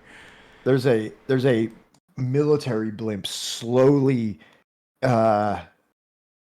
floating into American airspace. Like, here's the other at a speed of 23 miles an hour. Here's the thing though, is that like, if I'm not mistaken, the PLA is also involved in like planting trees and building bridges and like, you know, fucking doing irrigation and shit, and probably monitoring the weather. So it might just literally be a weather balloon that's operated by the PLA.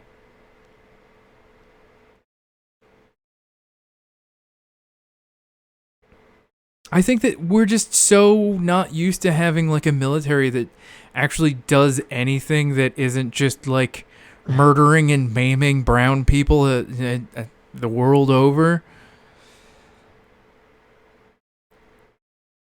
We need to control the weather.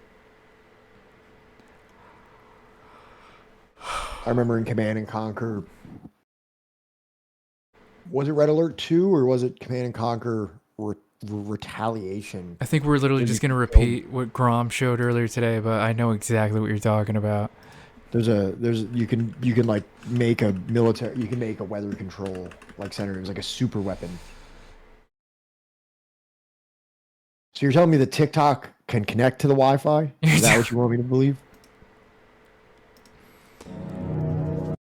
This is the world that, you know what, I want it. I don't care anymore. It's so funny. This is like the blimps. Like it's so funny that people still worry about like the military efficacy of a blimp. And it's like bro, we can send cruise missiles into a window with precision. You think a blimp? Look at it just menacingly drifting towards you. We have drones. We have like, you know, unmanned satellite drones and fucking Predator missiles. And it's like, this is it, the very slow march of death coming upon us from blimps. I can't, like, are we in like 10 years gonna be like, you know, they're flying biplanes so into our airspace?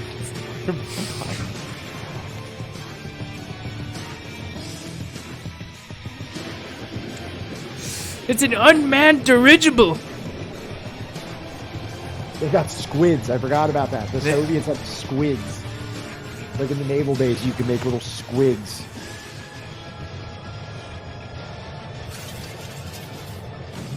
Welcome to Texas. And of course, like some dude out in Texas probably is like, you know, fucking just collecting every spent round to be like, I'm gonna fucking, write say hello to G on the bullet for this one, and I'm gonna Tucker Carlson. We don't need whatever. We need somebody who's wants to sit upon a throne of Chinese skulls. Right, Tucker right. Carlson's just like, yeah. What is Tucker Carlson's face? He does like.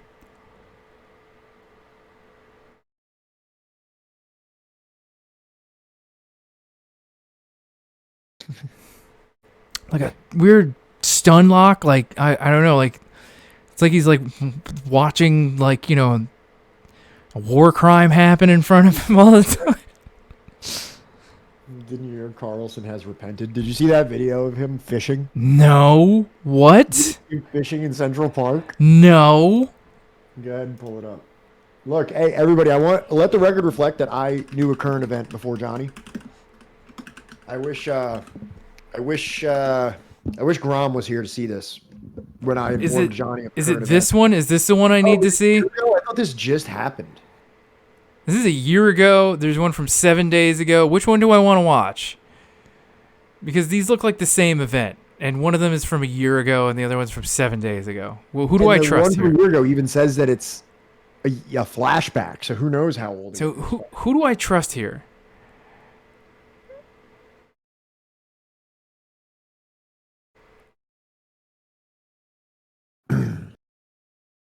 Who do I listen to? I feel like I'm being lied to.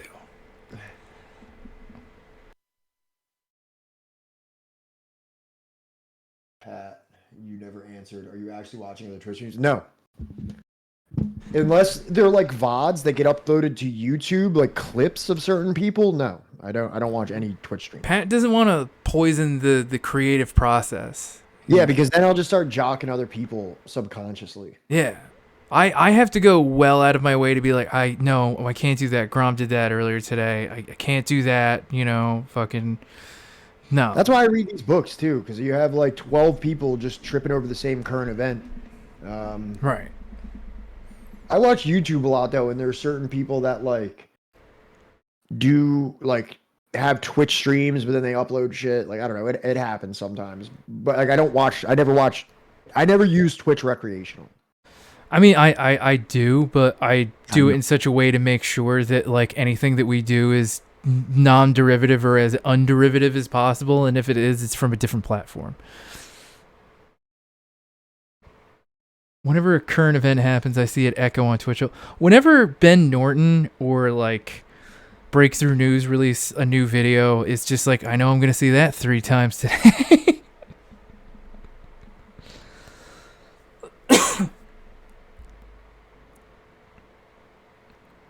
Like we can chop it up on Fridays about current stuff and goof around, but I don't take it very seriously. No. How you want to be, me? I think Tucker Carlson fishing in Central Park is from 2013. Jesus Christ. It's still funny. It's still funny to me, damn it. Shifty Italian motherfucker. Is Tucker Carlson Italian? No, I think he's talking about himself.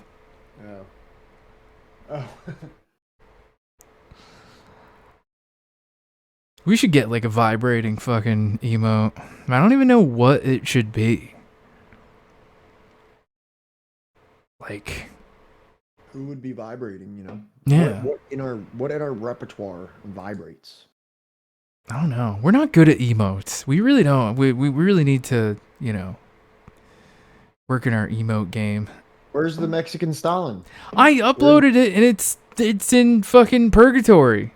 Where's the rumor one? Were we gonna do a rumor one?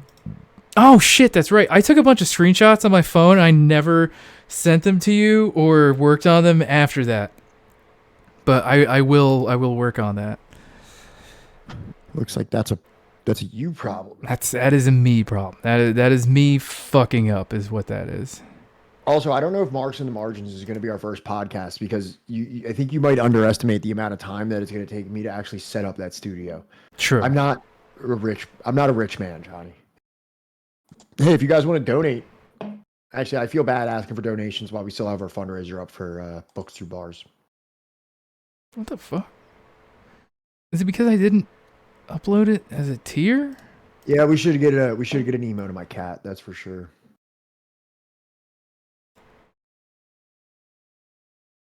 Oh goddamn! I am so dumb. Who inspires you to grow your hair out, Sam? Who are you talking to? I am so dumb.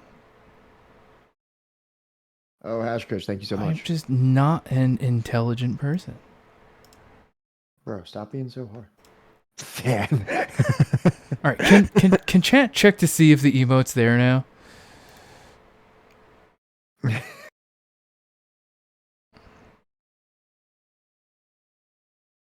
the fuck is our emote? As in Jonathan. Hey, we love it.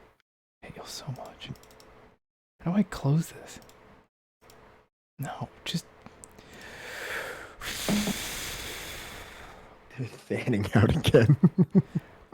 I can't figure out how to work this stupid fucking thing. How do I get rid of this? There we go. Okay, whatever. Phenology. They're mocking me right now, aren't they?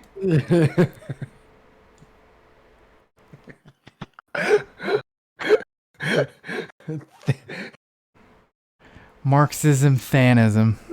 Wow. Thanos snap. This is fun. Is this what you guys do when I'm not around?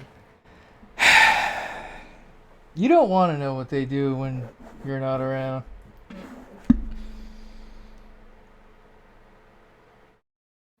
Yes. Thanos the Manus. Wow. Than Rand. Well, no, come on. That's not fair.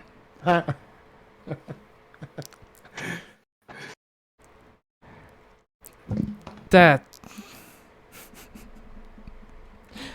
just hurts. Look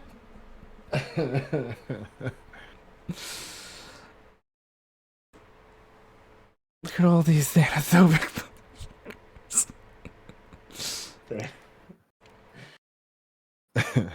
Hey, what would be my Than? My Than would be like Trick or Rick, I guess. It would be like. I think Rick. I think it would just be Rick. Rick, yeah.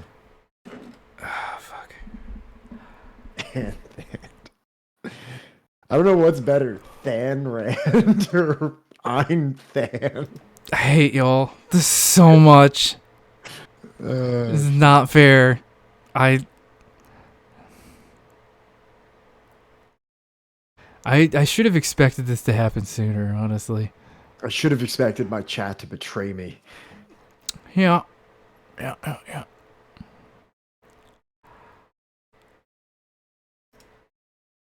Thanocratic.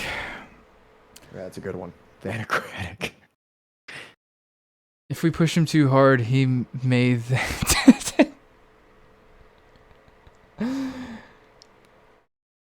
Thanocratic thanocracy? What? I'm officially only referring to the guy on the right as Trick. Than and Trick. Yeah, you guys know Subversive History, Than and Trick. Yeah, no, we need to change our names in the Discord server to Than and Trick. That way they just pop up right here in the corner. I'm actually creased right now. I don't know what creased means exactly, but yeah, it's such a funny thing. Like if it's like deceased or something like that. Like I promise that neither me nor Pat will ever release a rap album. Bay of Thans. The Thanador.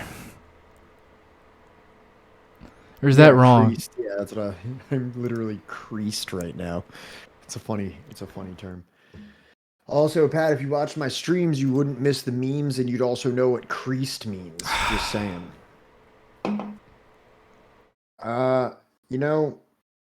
Let's just say that there's a magical world where there's maybe like 48 hours in a day, and I'm only able to, and I'm able to run off of 6 or 7 hours of sleep. Then I would gladly engage in that memery. Oh man. Sebs thinks that I'll put out a rap album. I probably have white rapper energy. I mean, you do have a face tat. Yeah. You know. I forget that kind of stereotypes me. Yeah, I mean, you don't have one under your eye yet, so I feel like that's like kind of a saving grace. Under the eye that much. I don't think I would get one of those. Or you could go along the jawline, you know. I don't really like along the jawline either. I think that's all, and I don't really like the top of the eyebrow either. Right. If I was gonna get another one, I did not say face tats are a no. What? If I was gonna get another one, since I have this one up on my top corner of my hairline, I would throw one like on like this temple. So it's not like symmetrical with the hairline. It's like lower and like right here. Right. And then I also don't mind the like a kind of like a straight kind of one that goes like kind of down your face along your ear. I don't mind those either. Right. But yeah. I'm just gonna get my eyes tattooed black. Sam is saying he's almost positive that at least one of you would have a rap track. You're wrong. Do I have a rap track? Fuck, do you really? Oh. I used to live in a halfway house. You did? In Florida, John. That is like, of all the places where like a white guy with a face tat would be on a rap track. I didn't have a face tattoo back then. No. But an aspiring face tattooee. Right. An aspiring face tattoo recipient living in a halfway house in Port St. Lucie, Florida, is the type of individual. There was a time when like I was sitting around with a group of other white men, white boys in a in a bedroom that had 3 beds in it, that we referred to as the Oval Office, and there was like an app on a phone where you could like, it wasn't like where you could like record raps. Yeah. I definitely made my offerings to the recorder, but this was long ago. This is long ago, and a much more naive. Oh, jeez. Oh, God. This reminds me of the yard at Howard. Heard so many burgeoning SoundCloud rappers. I'm going to dox myself again, but that's the town I currently live in. Yeah, I know. Sam, I lived there for fucking 6 years. Dude. That's where we met. Yeah, I met Johnny in Port St. Lucie. I don't think it's out. It's like a what's it called? An app that you just like did shit into. It wasn't like something that got uploaded. Do you remember when they used to take us to like the fucking community center? Or just like unload us like a fucking field trip? Like, so imagine if like you could go back in time and like, you know, there's us walking into that community center and Sam is just like, you know, there with his kids or something, being like, all these fucking weirdos. Yeah, ushering his children away from us. All right, time to go, kids. Did you hear about the U.S. CBP detaining the youth delegation to Cuba on their return? No. What is U.S. CPB?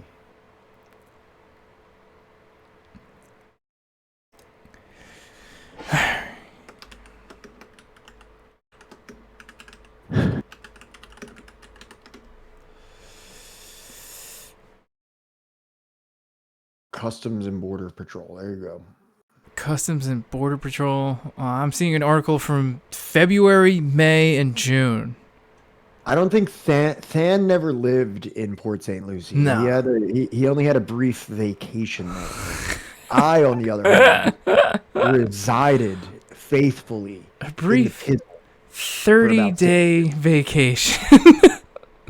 I lived... my first place I lived was on Grenadier Street in like off of like Prima Vista in Aroso, like that area. Then I moved to these apartments off of US 1 across from the Walmart on US 1. There's like these apartments. I forget what they're called. Then I lived there.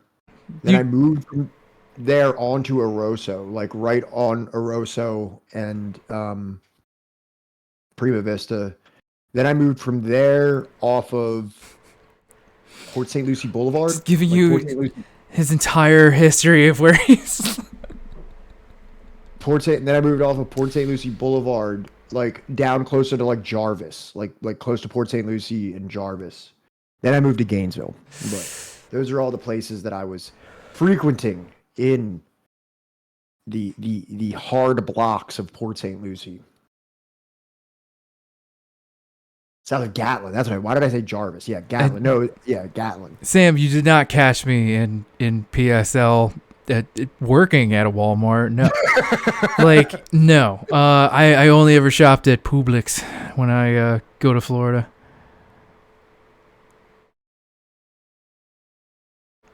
None of those are actual addresses. They're close enough. Those are all very general areas that I resided in. What was your first pet, and where did you meet your significant other? Sam, are you calling me bougie? Which of those places is bougie? I didn't literally live on those streets though. I'm just saying the main roads that I was near. You gotta triangulate them. Yeah. You'd have to do a little more work than that, brother. And also, the one street that I did say that I did live on is Grenadier is literally a halfway house. Jesus Christ. Oh. Yeah, but Publix rules, Sam. Like, Publix is the shit. Yeah. Let me tell you something. That as as a person who's lived a lot of time up in the Northeast near ShopRites and Super G's, Publix makes them look like crack houses. Yes. Those places are crack houses compared to Publix. Oh. When I first got down to Florida, I remember some kids in the halfway house were like, yo, we're going to go get subs from Publix. And I remember being like indignant at them because I came from New Jersey and Philadelphia where you never get a fucking hoagie out of a fucking grocery store. Are you fucking crazy? And then I had one and it was fucking good. And I was impressed. From that day forward, I was like, damn, Publix. Damn, you really Publix. like that. People eat sushi out of Publix. You know how crazy that is to somebody from the Northeast? That is kind of crazy. Never would touch sushi out of a ShopRite. Have you ever had sushi out of a ShopRite though? No. Is it good? It's not great. What do you say? It's all right. It's not great. Like you grab it, you put it in your shopping cart. As you're doing your groceries, you just pop them in and you eat them, and then you leave the box like in an aisle, and then you. Harley Ellis. Not even Acme hoagies. If I recall, Acme has hoagies that are like pre-wrapped, sitting on the refrigerated thing. At Publix, you order it and they make it for you right there, like a deli counter. At ShopRite, they're like pre-made and just sitting wrapped in paper, and you just pick it up and it's all old and. Acme, did they explode? Yeah, well, Publix is kind of like Wegmans, except it also caters to like cheaper shit as well. Like it has the high end stuff, but it also has the cheap garbage. Pat, was there a Tambo by the time you came to Peru? Sebs, I don't remember a single grocery store that I went to while I was at Peru. I don't think I went to a grocery store. I think I exclusively ate out at restaurants because we were traveling.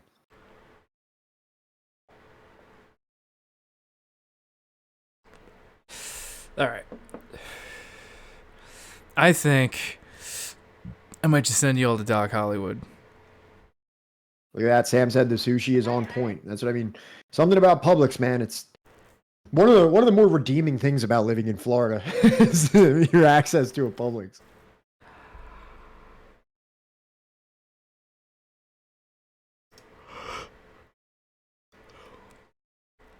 Yeah. So guys, if I'm not back on Friday, it's because I was consumed by Boston. Yes. Something terrible has befallen him. Maybe I'll get roped up in the Charlestown projects. Froggy Man, just put it in our Discord.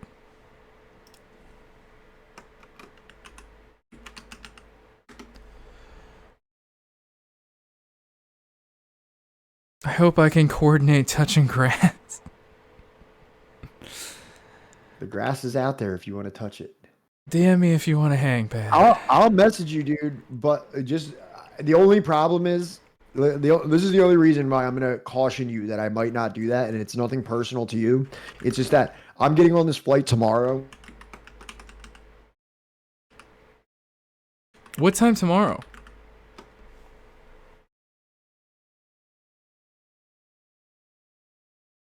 freeze? Oh shit, you're like frozen on my end too.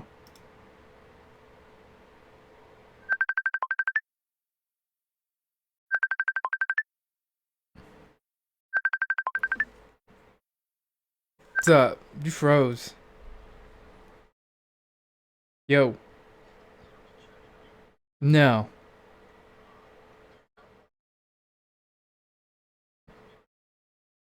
Yeah, you literally said it's nothing personal, and then like your face is just frozen on the screen.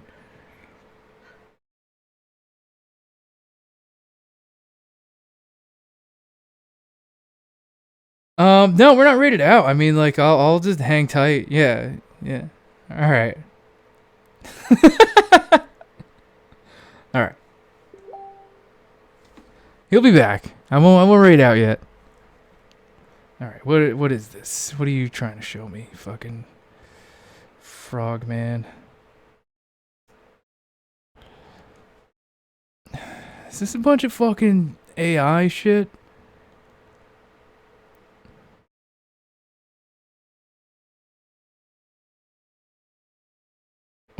What is this?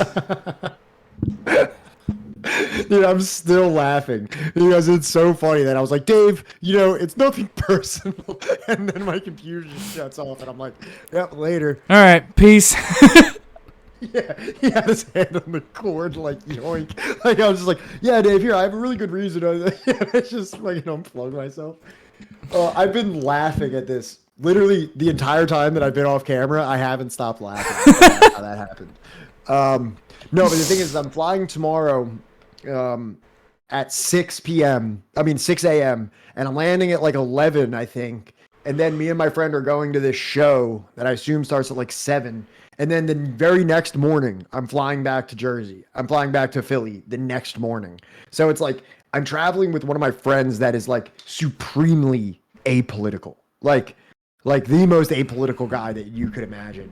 And we're only going to be in Boston for like the amount of free time that we're going to have in Boston is like so negligible. And I'm kind of invited by him that I don't know how much other shit that I'm going to be able to coordinate other than just like landing there, going to our hotel room, getting food, going to the show, sleeping, waking up, going to the airport.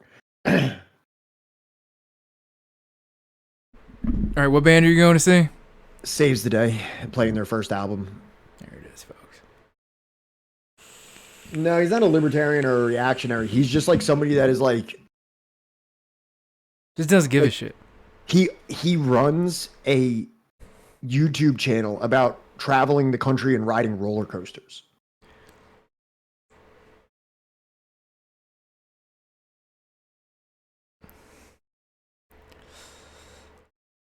And like, you know, and he follows sports. You want to talk to him about sports? He'll talk to you about sports all day. But like, you could probably ask him like who the you know, Secretary of State is right now, and he would not be able to answer that question.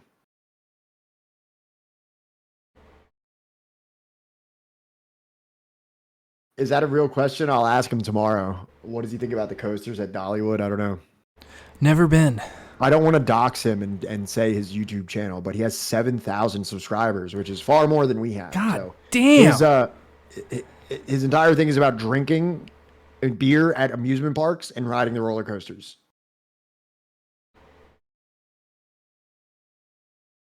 Yeah, this is a buddy of mine from high school. There's like a skateboard buddy of mine from high school that like is one of my best friends.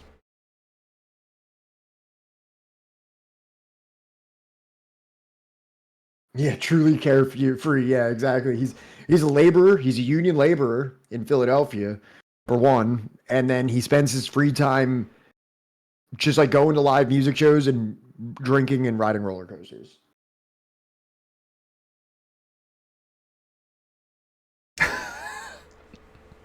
But apolitical in Boston would give me bad vibes if I didn't somewhat know you, Pat. Yeah.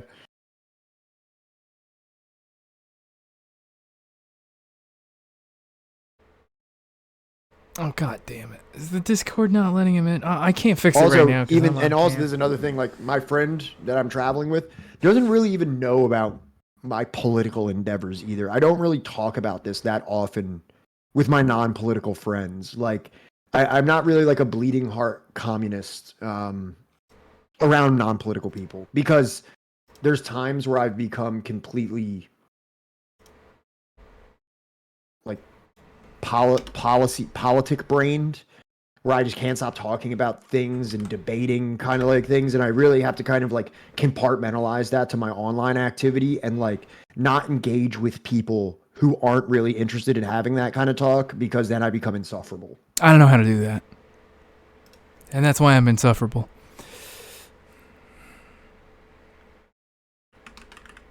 Wilco, yeah, I would say that it's somewhat closeted, but I mean, if somebody asks me, if somebody invites the discussion, I will talk their ear off about politics. I'm not afraid to do that. But the thing is that I won't insert politics into just like casual conversation in like, you know, when I go to the skate park with my friends or something like that. All right. We're almost at 4 hours. I got to get off. All the fans. All right. We're rating out to Doc Hollywood. Hope you don't have any problems with that. I got to go to bed like ASAP because I got to be up at 5 to get picked up at 6. What the dude, yeah. You got to go to bed like now. I'm not going to. There's no way I'll get to bed now. All right. Lost Salam, everybody. Stay strong out there. Have fun. Right. See you on Friday. See you Friday. I'll be back unless Boston consumes me. Unless he is consumed by Boston.